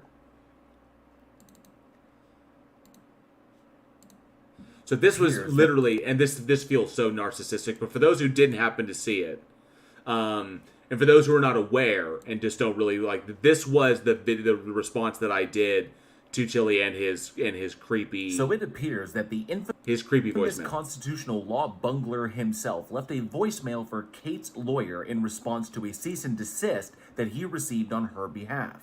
And then, in what can only be described as a truly brilliant legal maneuver on behalf of Kate's legal team, he actually posted the recorded audio of that voicemail to his backup channel. Now, I normally don't cover Pro Se Disastro's nonsense on this channel because, frankly, he doesn't have the stones to come on my channel and defend himself. Because, honestly, the world has had quite enough of the Zoom-hopping hobo grifter and his mentally unstable cross-country antics. However, the absolute narcissistic audacity of Chunky DeNastro's legal strategy had to be addressed. Record at the tone. Hey, Benjamin. My name is Jose DeCastro. I'm really a nice person. I often hear Chili throwing out this arbitrary claim in conversation or testimony, and I've always wanted to ask him a question. How would anyone actually know that you're a nice person, Chili? You just saying that doesn't make it a fact of reality. However, while I will address that him exuberantly claiming that he's a nice person to everyone he meets doesn't logically entail that he isn't a nice person, I would propose that from his content covering his general interactions with the police, his physical assault of Kate, and the fact that truly nice people don't often have to remind others that they are nice people, it's safe to conclude that this evidence manufacturing machine is in fact not a nice person. I'm just leaving you a voicemail to let you know that I received your email today and I replied to it. While it's great that you can read and type without throwing an embolism, Chili, legally, it wasn't necessary for you to reply. And if you had a lawyer, they no doubt would have instructed you not to, because anything you give to Kate's attorney, you can be guaranteed it will be used as evidence against you. So this was a legally dumb move altogether, unless of course you're deliberately attempting to throw the case so you can continue to push the narrative that the system is stacked against you so you can continue grifting your gullible subscribers. I'll let them make up their own minds. I received an email that said that I should have no further contact with your client, Kate Peter. Yeah, that's what a cease and desist is for. Don't contact Kate. Okay, so I know I just paused it, and I'm going to bring myself up real quick. So I have been made aware that it wasn't really a cease and desist that he got, although he interpreted it as a cease and desist. Now, I haven't seen it because he hasn't shown it to anybody. I don't think he's shown it to anyone. Or I don't pay attention to him enough. Apparently, he just got a letter saying that Kate was being represented and that all things should go through him. So it technically wasn't a cease and desist, as I've been told. So I could be wrong on that. So if I was, I wanted officially on the record that I'm acknowledging the possibility that it wasn't a C&D that he got. I was going off of what Chili said, which obviously was, if I should never, ever, ever do that again. Is never take what he says, with any kind of, sense of the truth. Hey, Skooma Cat, good to see you. Thanks so much for hanging out. So I acknowledge that, and if I made that mistake, I apologize.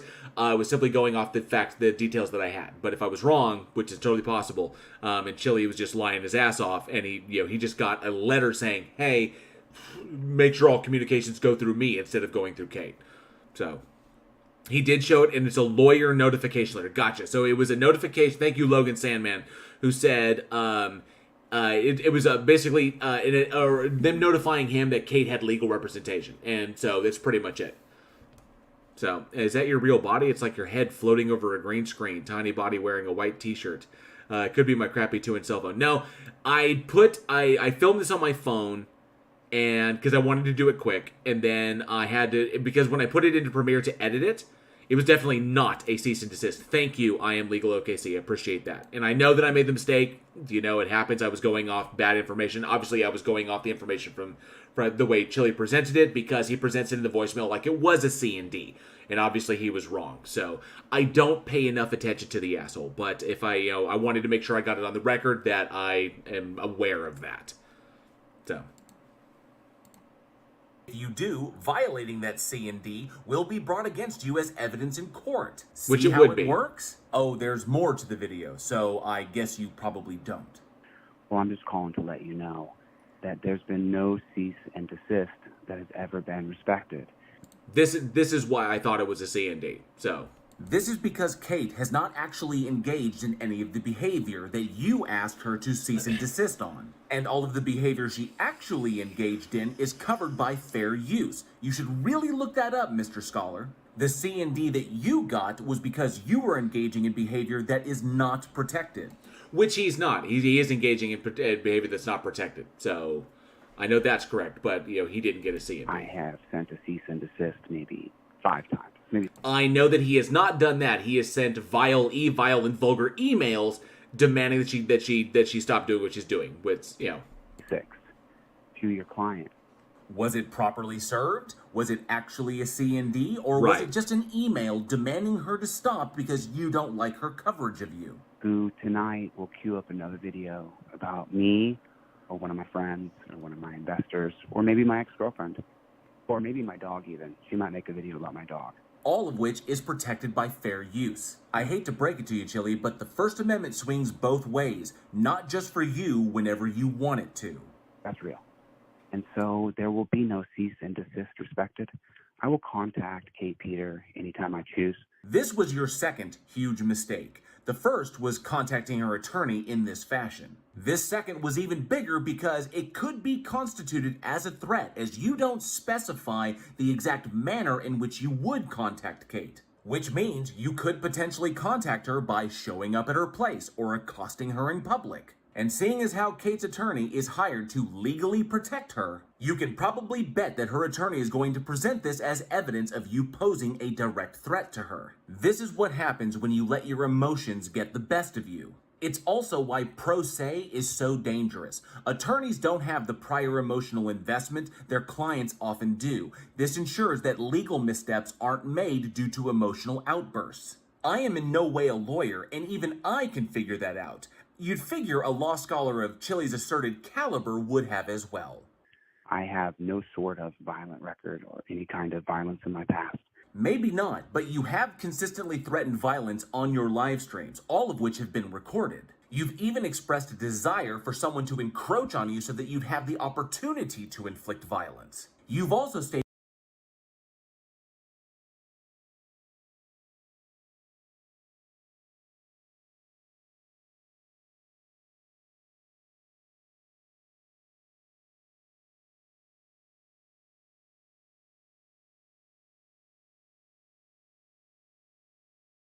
I know that someone here, I know that everybody here in the chat, sorry about that, thank you, Angel. I know that everybody in this live chat has heard Chili threaten violence to somebody at some point.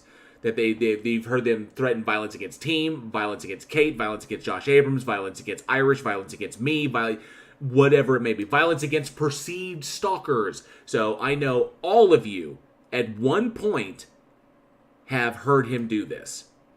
So I would say throw a 1 in the chat if you have witnessed him do this, and you don't have to put a 1 in the chat and let me know, because I know every single one of you at one point has heard him threaten somebody. multiple times that you are armed with various firearms. Just because you've never been charged or convicted of violent acts doesn't entail that you're not capable of it, or even that you haven't engaged in it in the past. It just means you haven't been caught. I'm not threatening any violence of any kind, of course. Technically, you did make a veiled threat when you said you'd continue to contact Kate anytime you choose. So that would be you in your emotional state contradicting yourself. I'm just letting you know that I've hired a private investigator and I've faced my resources. Take it easy, Angel Rivera. Down. That's something else that can be constituted as a threat. And I'm not going to stop. Good. Benjamin, Thank you for hanging out. until I run her completely off the internet. And apparently, Roseanne Massman says he threatened me in personal emails. Yep, and he's threatened to sue me as well. And I'll explain, there's a little bit of a story behind that as to why he threatened to sue me, and I'll explain that here in just a moment. And that would be a direct threat not only to Kate, but also to her livelihood. And it's not just me. See, because what she's done is she's attacked my friends and my family. She's commented on them. It's protected speech, just like when you verbally attack police officers. Dang, Chili, is that damn old First Amendment getting in the way again? And my entire family is angry at her. Could you imagine that?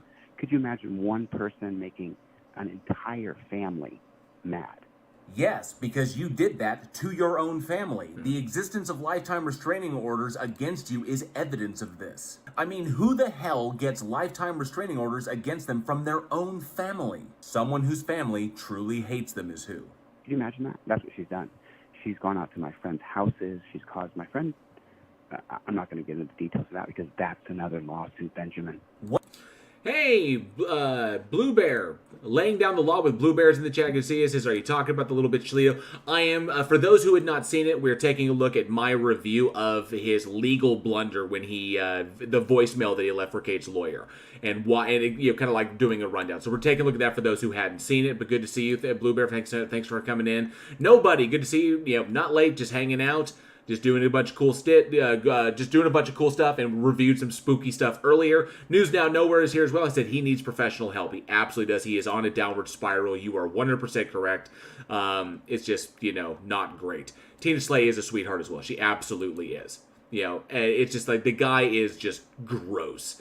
And he was proud he could beat PhD Tony's ass. Tony is a scientist, not a cage fighter. He is an asshole. But Tony's Australian. I wouldn't put it past him, man. Aussie's got something, something extra underneath. So, but yeah, everyone he has helped and then dropped is his victim. Exactly, yeah. It is spooky season, Blue Bear. It absolutely is. Captain Draper's here. It says, good morning, Elsies. Good to see you. Let's continue on with this, because it's not that much, because obviously the voicemail wasn't that long. What goes on with your friends is completely irrelevant to the proceedings. This is between you and Kate and how you've been requested to not contact her. You bringing up stuff with your friends, who we're all pretty sure don't actually exist, is just irrelevant emotional appeals in an attempt to assassinate Kate's character. Once again, Chili, litigation is for the courtroom, not the street, not inside a police station, and certainly not in the voicemail of your opponent's legal counsel. Everything you've given them is now subject to civil procedure and will be entered as evidence against you. That's another lawsuit. But I just called to tell you, you don't have any jurisdiction over me. You don't have any control over me. The attorney does not, Chili, but the territorial jurisdiction in which Kate lives does if you physically enter that territorial jurisdiction, especially if you do so with the intent to threaten or harm, which you have blatantly insinuated may be the case here. I've heard of cooking your own goose, but this is ridiculous. Don't ever write me again telling me what to do. I love this Ever. part. You're not my daddy. Irrelevant. Hilarious, but irrelevant. Totally hilarious. Oh. I have no obligation to you. None. But this voicemail could result in a court order against you, which you would have a legal obligation to comply with. Violate that at your peril. I don't owe you a goddamn thing. No one said you did, Chili. You're a blood-sucking lawyer. And you're a blood-sucking grifter. The difference is Kate's attorney is representing her legal interests. You represent your own financial ones, hence why you're begging people to like and share your vids so you can get back on the front page of YouTube. But don't get your panties twisted, Chalita. It's never gonna happen. Who doesn't give a shit about justice? You're doing tort law cases.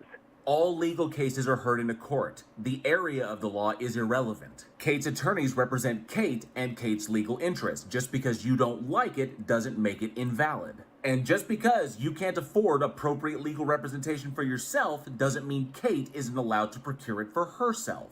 They don't give a shit about justice, or the rule of law, or the Constitution, or American Maximum length recorded. To re-record, press 1. For one, Kate's lawyer is interested in justice. Justice for Kate, because Kate is the client. And everyone who appears in a legal proceeding before a court is bound by the rules of that established court. And defense attorneys are bound by the standards for the defense function as addressed by the American Bar Association. And you would know this if you were actually a lawyer or even understood a modicum of the law in this nation, Chumpy.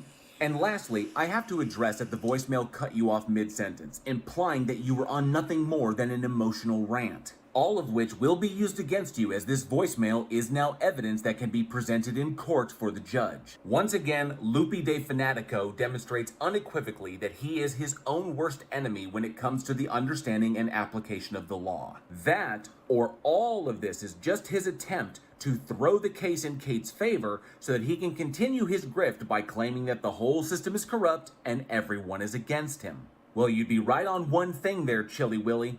Everyone is against you, and the fault of that is yours, not ours. Be safe, be excellent to each other. I'll see you next time. So that was a curious thing. So I know that nobody here in the chat thinks that Chili is really that smart. Okay, that because he displays his Dunning-Kruger and he displays his idiocy all over the place. So, but I'm curious about this. I posited there that the possibility could exist that Chili is doing this stuff because he knows he can't win. And so he is deliberately attempting to throw his legal cases. He knows they're not going to go anywhere. So he's literally just throwing them so that he can continue the grift. So he's like, this is something he's doing, he's deciding to do this. He's throwing the cases so that he can keep trying to sell the narrative to his followers that the system is corrupt and broken and it needs change, so that he can continue the grift. The whole world's against me. Everything's messed up. They won't even like them. But he does these things, which are like there. People here. Someone got deleted. What happened? Did Blue get timed out? Unless people are violating TOS, nobody should get timed out. I didn't see what happened because I don't have. I didn't see anything. Was it friendly fire?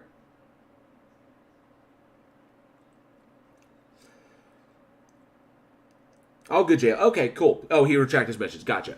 So, okay, so Aaron says Chili is not smart, but he is clever in a simple way. Thank you, Bean Wee. Appreciate that. Sumi, good to see you. Thanks so much for being here. Appreciate it. Judging by Cholita's drug uses, I'm beginning to think Jose is pronounced hose face. Oh, good point. His lawsuit pressure is up. Logan Salmon says Chili is wounded Coyote smart. He's going to do as much damage as he can before he gets got. Good point. Laying down the law with Blue Bear says he is throwing shit against the wall until he has something that sticks. Agree, that'd be part of the grift right there. So, so I Am Legal says I think you're giving Chili way too much credit. Agreed, and I can see why that would be possible. I can see why that would be that we would think that we don't want to give him too much credit and respect. But it's so blatantly bad, and no lawyer would say contact the other side's attorney and leave like voicemails to them, especially emotional voicemails. No attorney would, they'd be like, no, do not contact the other party, because everything you give them will be on the record and they'll be able to submit that. And if you make yourself look bad or you do crazy stuff, then they're going to have more validity. Their case is going to be more, you're just proving their case for them. It's so next level stupid and such a ridiculous blunder that it's so bad, it's so egregious, I'd be inclined to think that it was on purpose.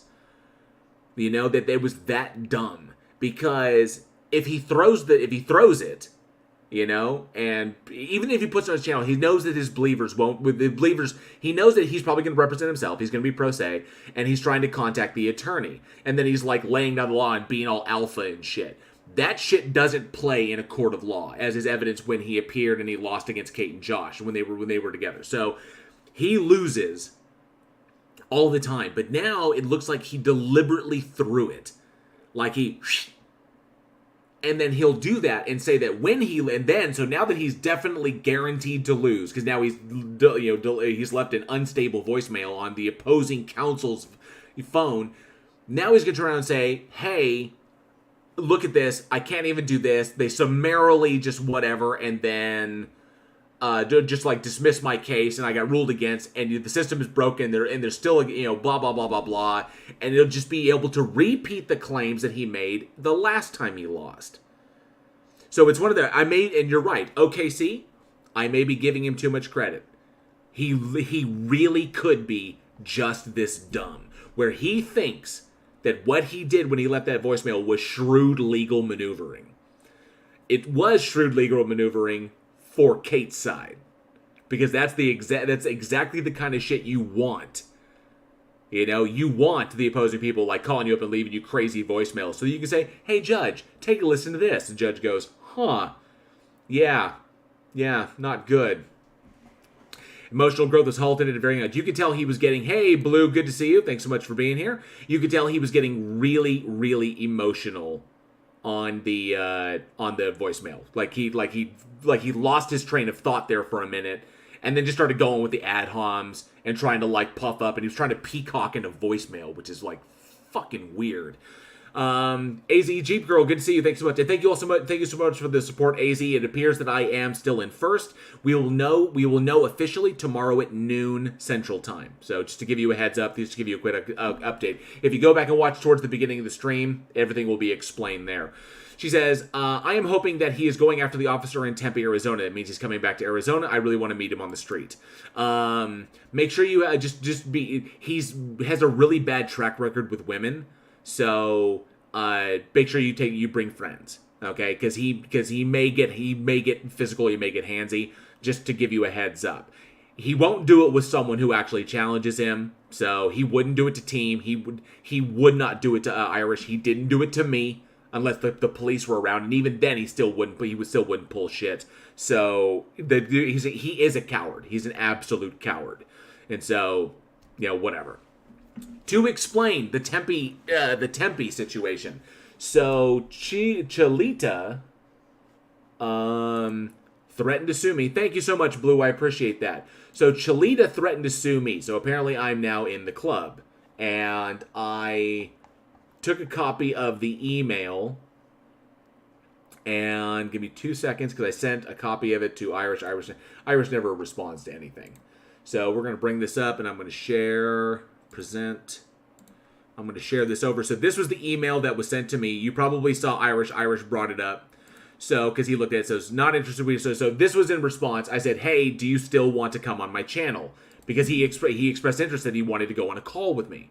So I was like, okay, cool. Thank you, Skitch Crasher, for 2, says, just because. And you know that those super chats piss Chili off. Because I played this and because I respond to him, he likely will probably watch this, considering I kind of like reviewed his stream and everything. He'll probably be looking for his like, oh, I'm going to copyright strike his live stream. What the fuck ever. So, but thank you very much, Skitch Crasher. You know that those piss him off. And of course, those super chats go to help me do everything that I do here. So thank you, Skitch Crasher, for $2 American. Appreciate the super chat. So this was... so this came from him, and so Irish doesn't even answer your messages. He's really hard to get a hold of. He really, really is. And yes, thank you, Blue. I am a part of the Cool Kids Club.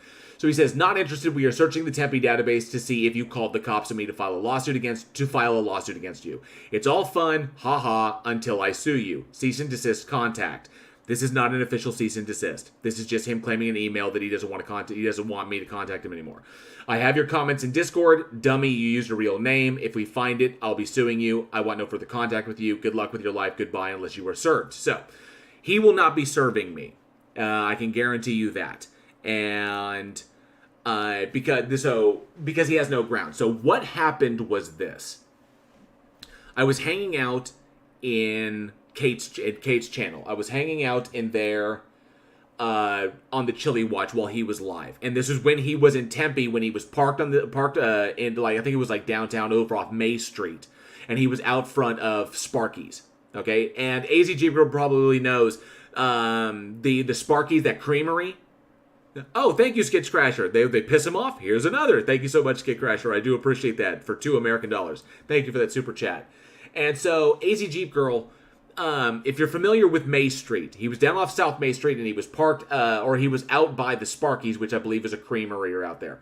And so he was walking around, then he got in his car. We were all watching this live. He made comments that, 1, that he was armed. 2, he knew people were like following him around. 3, he was waiting for the opportunity for somebody to confront him so that they could eat hot lead, or he would get the opportunity to get violent on them. And then he told this story about how he once got violent when he was younger and he felt no empathy because the other guy deserved it. When a person like that is making comments like that and they're out in public, the problem is that there were people walking around all over the place. If he got out of his car and was walking around and he interpreted someone as coming up on him that was a potential stalker, that could be a potential, that could be a powder keg for violence. Because he may interpret someone who's just out there and kind of like he doesn't like the look of, and then that could turn into something completely unnecessary. So watching this, I was like, that's kind of concerning. Because there are strangers out there that don't know who this guy is, and he's talking about wanting to inflict violence on people. And if he gets out of his car and does that, then something could potentially happen. It was a possibility. I didn't guarantee that it was. And yeah, we know that he's willing to pull weapons on people. So I called Tempe, the non-emergency number for Tempe PD. Because if I call 911, it's going to go to my town. It's going to go to the local 911. So I looked up and I called the non-emergency number for Tempe Police Department. And I put in a request. It's like, hey, this is what's going on. There's a person who is live streaming out by the Sparky's Creamery over 510 South May Street. He's hanging out there and he's doing a live stream. Me and a bunch of friends are watching it, and he is making some very disturbing comments. And I think that he may be in a state of distress, emotional distress, but he's saying he's armed. He's saying he's like hoping somebody comes up on him that he could justify use of violence, and this is it's creepy, and I don't want anybody to get hurt. So I was wondering, could just to make Tempe PD aware of it, it's like you may want to go and like maybe talk to this guy and make sure everything is cool. It wasn't to arrest that he had done anything, and it wasn't to try and get him arrested. It was trying to get just like if he is in this emotional state, the cops can probably talk him down or find out what's going on, or they can de-escalate the situation, make sure that nothing bad happens. That's why I called the non-emergency number and I reported it. I gave them all of Chili's information, all the information that I have to give, and that was pretty much it. And then the guy said, the guy on the phone that I talked to, the dispatcher said, All right, if there's anything else, then go ahead and give us a call back. Because by the time I got done on the phone, he had already gone offline. So he had already ended the stream. So we didn't know, I didn't know where it was, but I just let him know. They said, okay, we've notified local patrol. They've got their eyes out for him. They put a bolo out for him. And that was pretty much it. I didn't hear anything else. Tempe never called me again. I never called them again. I just put it in their hands to make them aware. That was it. A couple days later, after he goes to California, does a thing, I get an email from him asking me directly, did I call the police on him in Tempe? And I initially told him that I did not, because I still wanted him to come on my channel. I didn't want to, sever that. I didn't want to lose the opportunity to actually sit him down and actually talk to him. Now, and I know I lied to him, but I told him that I didn't at first. And so the reason he knows that, even though I never said it implicitly in Kate's chat, I never said I called the police on Chili. I posted in there that I posted in Kate's chat, maybe someone should. You know, maybe someone should. And I guess he's trying to put two and two together. So he said that they're searching through Tempe PD's database to try and find out where, who this was or whatever. But that's pretty much all I did. So yes, I did call the non-emergency line on him so that the police could do a checkup on him and make sure that nothing untoward would happen. That was it. I didn't call him again. I only called him the once. He quickly left Tempe after that. The thing was that I think someone in his little group saw that I posted that in Kate's chat, contacted him, let him know, and then he came back to me and said, your name, that's why he said, you used your name, JL Warren, you used it in the chat, and then that's why he thinks it was me. So, but all in all, that's not harassment. All you have to do is look at the live stream that he posted up, and I think that my actions were justified. That, because I didn't say, oh, there's someone on Main Street who's got his gun out, he's flinging it around. I didn't lie to him. I just straight up told them, this is the situation, you may want to go check it out. So, Jayverse saying, when it comes down to it, was calling the police illegal. Sounds like Chili is claiming you swatted him, but if you only told him the truth, then you didn't do anything wrong. I didn't. I didn't do anything illegal there, and that's why I called the non-emergency line. Because I didn't want it to be construed, but I also didn't want it to be construed of a misuse of 911, especially because it's a non-emergency situation. So I didn't need to blow it up out of proportion. I just wanted them to be aware that you have a dude who has guns. He's on the street. He's claiming that there are people after him. He's acting like he's paranoid. He wants to do violence. He said he wants to do violence. We don't need a stranger provoking him and something untoward happening. So. Freight Edge says, for 5 Australian says, hey, Chili, does my mate jail make you angry? Sue him. Yeah, please, sue me. Thank you so much, Freight Edge, for the $5 super chat. Yeah, sue me. Sue me, Chili. Go for it. Bring it. Come up here to Oklahoma. File suit. Otherwise, I'm going to Zoom call in and I'm just going to defeat it, so it doesn't really matter. Thank you, I am legal OKC. Calling the police in that situation was more than justified. Yeah, it was, just to be, if you see something, say something, is what I was operating off of. That was my logic. Now, I don't think he got arrested. I don't think anything toward happened. I have no idea. All he said is that they're looking for that and he wants to sue me probably for harassment or whatever. Or that, at this point, he's just throwing out fucking lawsuits all over the place going, lawsuits, I'm going to sue everybody. And Chili, if you happen to be watching or if you happen to watch this, you are not fucking scary, dude. You didn't scare me in Tahlequah. You don't scare me now. Your stupid little email going is not terrifying at all. So, I mean, it's not. I'm sorry. Javer says, these days with all the shootings, I don't think anyone can fault you. Agreed. You never know, especially with someone who has demonstrated such mental instability as that man. I wish there was something. I attempted to go down there in the spirit of my channel. I attempted to go down there to Tahlequah and meet with him and speak with him and literally have a conversation. He bitch-made in the conversation, and then he got froggy when the police were there. When tribal police were present, that's when he got froggy. Otherwise, and it's all on video, and I showed it because I recorded most of it, but he didn't get froggy until the cops showed up. Before the police showed up, and he's the one who called them over. It's like, Tribal PD, they're freaking counter-demonstrating me, shut them down. Doesn't work that way, Chief. And so, but when they weren't around, soft as a kitten. Not scary at all. Not that that cat would do anything, would do anything at all. Yeah. I Am Legal says, I would have loved to have been there with you in Tahlequah. You were awesome. Thank you so much. I appreciate that. AJ was down there with me. It was a lot of fun.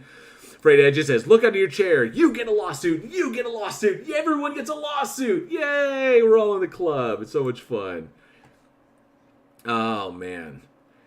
Yeah, that would have been a lot of fun. It was me and AJ. AJ was hysterical. AJ was really, really funny. And he's the one who played the music, the Hotel California and the Jaws theme, just to mess with him. But essentially, it turned into a counter demonstration is what it turned into. So, and it really pissed him off, like big time. Aaron Reese says he's going to end up on a tower throwing trifold and lawsuits at random people. That's how you wind up in a clock tower. Throwing trifolds at people. That's hilarious. Oh man. But yeah, he got really angry, and he got damn near nose to chin with me, because he's not that big. He's not like, we've already seen, Aaron Reese debunked it, that he had to manipulate his photos to make himself look big. That's how little this man is. That is how sad this dude is. Yeah, he bowed up when he had the police are protected. Because if I had swung on him, Tribal PD would have been on me like flies on shit. And I wasn't about to mess around with that. If I'd swung on him, or if I tackled him, or if I just knocked him to the ground, which I would. I'm a big dude. I have a lot more mass than that man has, and I'm stronger than he is. So, as Irish Demon can attest. So, when it comes to it, if I'd laid him out, then Tribal PD would have been on me like flies on shit, and then the marshals would have gotten involved. And I don't know what it would have turned into, because, to be perfectly honest, I don't know if I would be able, if I got him on the ground, I don't know if they would have had to pull me off of him. So, just because I really can't stand him, and that's why I wouldn't want that to really trip. I'll meet him in the ring. I'll meet him in the ring in a heartbeat. I reviewed it on a live stream. It was on one of my live streams that I reviewed it, and I think I made it really obvious. Let me see here. No, that was the trip. Chile to Hypocrite. No. Bridge to Divine. Blah, blah, blah. Updates and travel plan stream. Chile Encounters of the Frauditor Kind featuring Irish Demon. So, that was me and Irish. Irish came on and we reviewed it. So, I will link it right here. That was the live stream that I reviewed the footage with Irish Demon. So he came on and we took a look at that. Logan Saban said he would have bounced off your belly like he bounced off of Kate's right boob. My stomach's actually not that big. I will say this. I'm a big dude, okay? And I've got some weight on me, of course. But the angle on that made me look even worse. I hate camera angles, especially on phones. The angle that made me look a lot worse. Irish Demon can attest to that himself. It was like the angle was terrible. But I am a big dude. But I am working on it. I am trying to get back to my more svelte fighting weight. Slowly but surely. It takes time. But I'm working on it. But I will say this. That angle of the camera, when he was holding it up, because he was holding it up kind of like a downward angle, made me look terrible. That was an awful angle to shoot me at. Overhead. If JL looks down at Chili, then he barely scrapes my chin. You're very welcome, Renee. My pleasure. Fredo says he resorts to name calling. He's so uncomfortable himself that he has to try to put others down. I'm tempted to fly over just to find him for research purposes. Yeah, so if it's just, that's all he had. When it came down to it, that's all he's got is ad homs. He's got ad homs, and when the ad homs don't work, he's got threats. Because he thinks, for some reason in his mind, he thinks that threats make him big, which is really, really weird. So obviously that mentality is fucked up. So hey, Cindy Johnson, good to see you. Oh, Logan Simmons says Cape's boobs aren't that big either, hence the diminutization. Gotcha, awesome.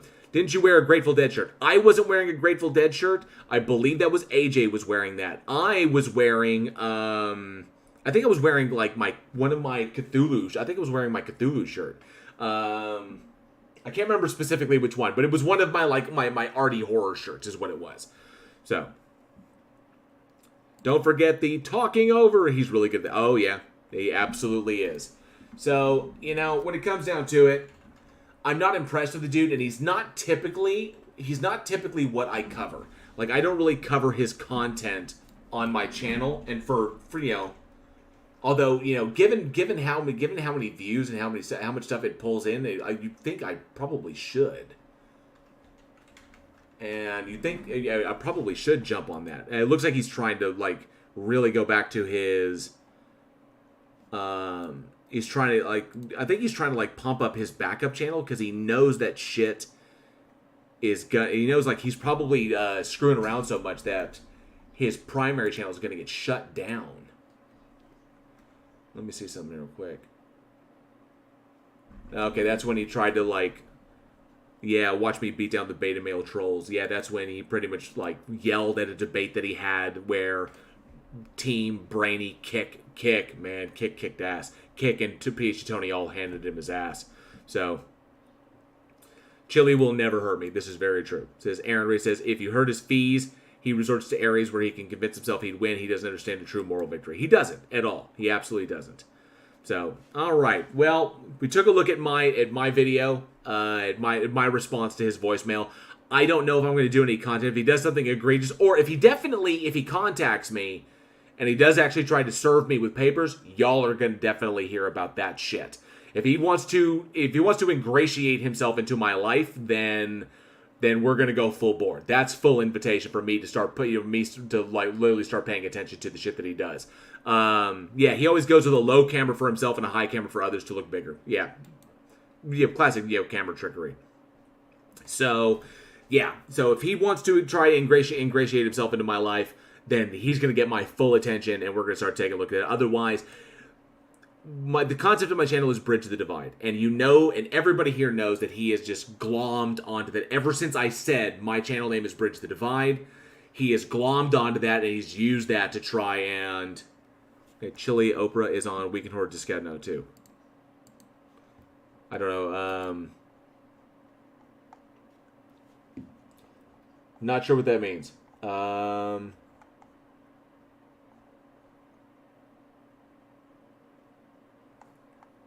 Chilio is on, don't see that name, but, oh, just a stupid meme. Okay, gotcha. Oh, it's in the meme section. Gotcha. Okay. All right. Okay, cool. So, when it comes down to it, I don't feel like, what Gavin Dream says to JL, seriously, you was thinking, where will this go with Cholito? Will he do something dangerous, stupid? He is so friggin' lost, and he doesn't get he let himself be played day in, day out. Yeah, most likely, yeah. The implosion is happening in real time. And so, Jose De Castro is not someone that you can really work with when it comes to, like, bridging the divide of anything. The concept of my channel is to bring up bad arguments, hey, Commander Darklight, good to see you. Thanks so much, bud. I appreciate that. So, the purpose of my channel is to address irrational arguments and the irrational behaviors that they lead to address irrational beliefs. And Chili's irrational belief is that he's relevant. And the behavior to justify that relevance is what we are seeing. That's the irrational behavior that he engages in to justify the irrational belief that he is in any way fucking relevant to anything. Those of us who are in this chat, we all recognize and we know that this man-child is not going to change anything. Because the way he's going about it is not how you affect change in our exchange society. That's the way our society works. You will never force America to do anything. We Americans kind of pride themselves on that. You will never force this country to do anything. We exchange. It's give and take. That's the society we live in. And so him doing this is only giving local and federal governments the reason they need to curtail rights. His whole movement is self-defeating, the way he goes about it. So, and the problem was this, is that he started doing that kind of like softly. After he met with me, he went a little bit softer for a minute, for like a couple of streams. And he said, we got to try to bridge the gap, bridge the divide with the cops, stuff like that. And then you'll notice that the motherfuckers who follow him all of a sudden weren't that interested in that kind of rhetoric. They were not interested in that approach, that soft approach. That approach that like, let's talk, let's find. The stuff that Ironton Auditor does. The stuff that Sovereign Soul does. Okay, individuals who actually try to work together, like Blue Bacon and Blue Bear, or sorry, Blue Bear. These individuals are doing it right. Okay, they're finding the way to coexist and find common ground between the public and the police. He does not do this. He makes it unstable. He destabilizes everything around him. He is a harm to the status quo. And because of that, all it will result in is a revocation or a curtailing of our rights. Chili is self-defeating. Completely and totally. He is a fire and it will burn itself out. And it is burning. So we're watching it happen in real time. We're watching the implosion take place. So just like he got kicked off TikTok, he's going to get himself kicked off YouTube. He's going to go to some other platform and try to do it there. He may bounce back and forth, but he will defeat himself. We're just going to laugh along the way. The thing is that I don't think his content does anything good because while obviously I don't grow as fast because I try not to go for the shit show. I try not to go for the shit show of looking at this kind of like nonsense. But because it wasn't the original focus of my channel, and I don't kind of want it to go in that direction. I want to be able to have legitimate conversations with people and find these things, like I tried to do with Leducator's deal when I was over there talking to Sovereign Soul, and it was a good conversation. It was a great conversation. You know, Blue Bear was there, Iron Auditor was there, Sovereign Soul was there, Tones was there. I hope he comes back to Arizona. I hope he does, AZ. I hope he does, and I hope he comes back to Oklahoma. He comes to Oklahoma, you guarantee. I'll be on him like flies on shit. I absolutely will be. I did call him a bitch to his face, and he didn't beat the shit out of me, so he absolutely didn't. So, but I will continue on doing the work that I do and addressing ignorant or, irrational arguments, irrational beliefs, irrational behaviors, and seeing how we can find ways to be aware of this so that we can stop creating societal divides, that are going to eventually drive us apart, where we can drive us together, all working towards the same goal, which is building a country that we are all proud of, stuff like that. That's where we're going to get. Hopefully that's where we're going to get. People like Chili and they're 1 in a million. That's the thing about Chili, is that just like Nathan Thompson, it was just like one of thousands. Not relevant at all. And where's Nathan Thompson now? Okay, where is Flat Earth? Gone. These things go away. They're literally fads, which is why I like to talk about things that are like really important, that to me are very, very important. And so, this is just the way it's gonna be. But like I said, if he's gonna ingratiate himself in my life, he's gonna get the fuck with the bull. He's gonna get the goddamn horns. Let him come to Oklahoma again. Absolutely. Freud Edge says, I wonder how his knee and blood pressure is now the fight has been forgotten. He don't talk about it anymore. Oh yeah. So it's all bullshit. We all know it's all bullshit. He's got nothing. He's got absolutely nothing. So nonetheless, but hey, Chili, if you do happen to watch this stream, come back up to Oklahoma. Come up to Oklahoma, man. Let's have a chat. Let's talk. You can't stay with me, but we can have a talk. Yeah, we can do that. But yeah. Come on up to Oklahoma. I'm here. I called you a bitch once to your face. I'll call you again to your face. He's retiring from fighting for his health. He's foolish. After he does that the day after he threatens to beat, if he ever saw Irish Demon in public, he'd beat the shit out of him. That's just hilarious. That's fucking hilarious. He's such a douchebag. Oh, well, yeah, he's not even worth it. He's really not worth it. He won't talk to anyone who calls him out. Yeah.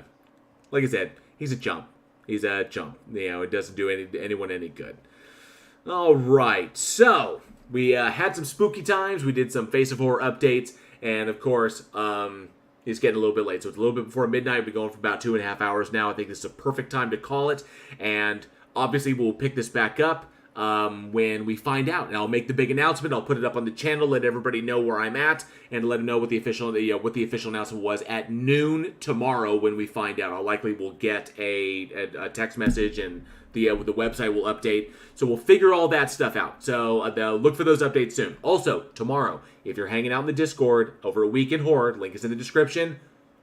Good times. Halloween ends. We're going to finish it. Johnny, if you're there, you're invited. I know you're just going to want to shit on it, but if you're not too busy, come and hang out. You know, it's going to be a lot of fun. We got new stuff coming up.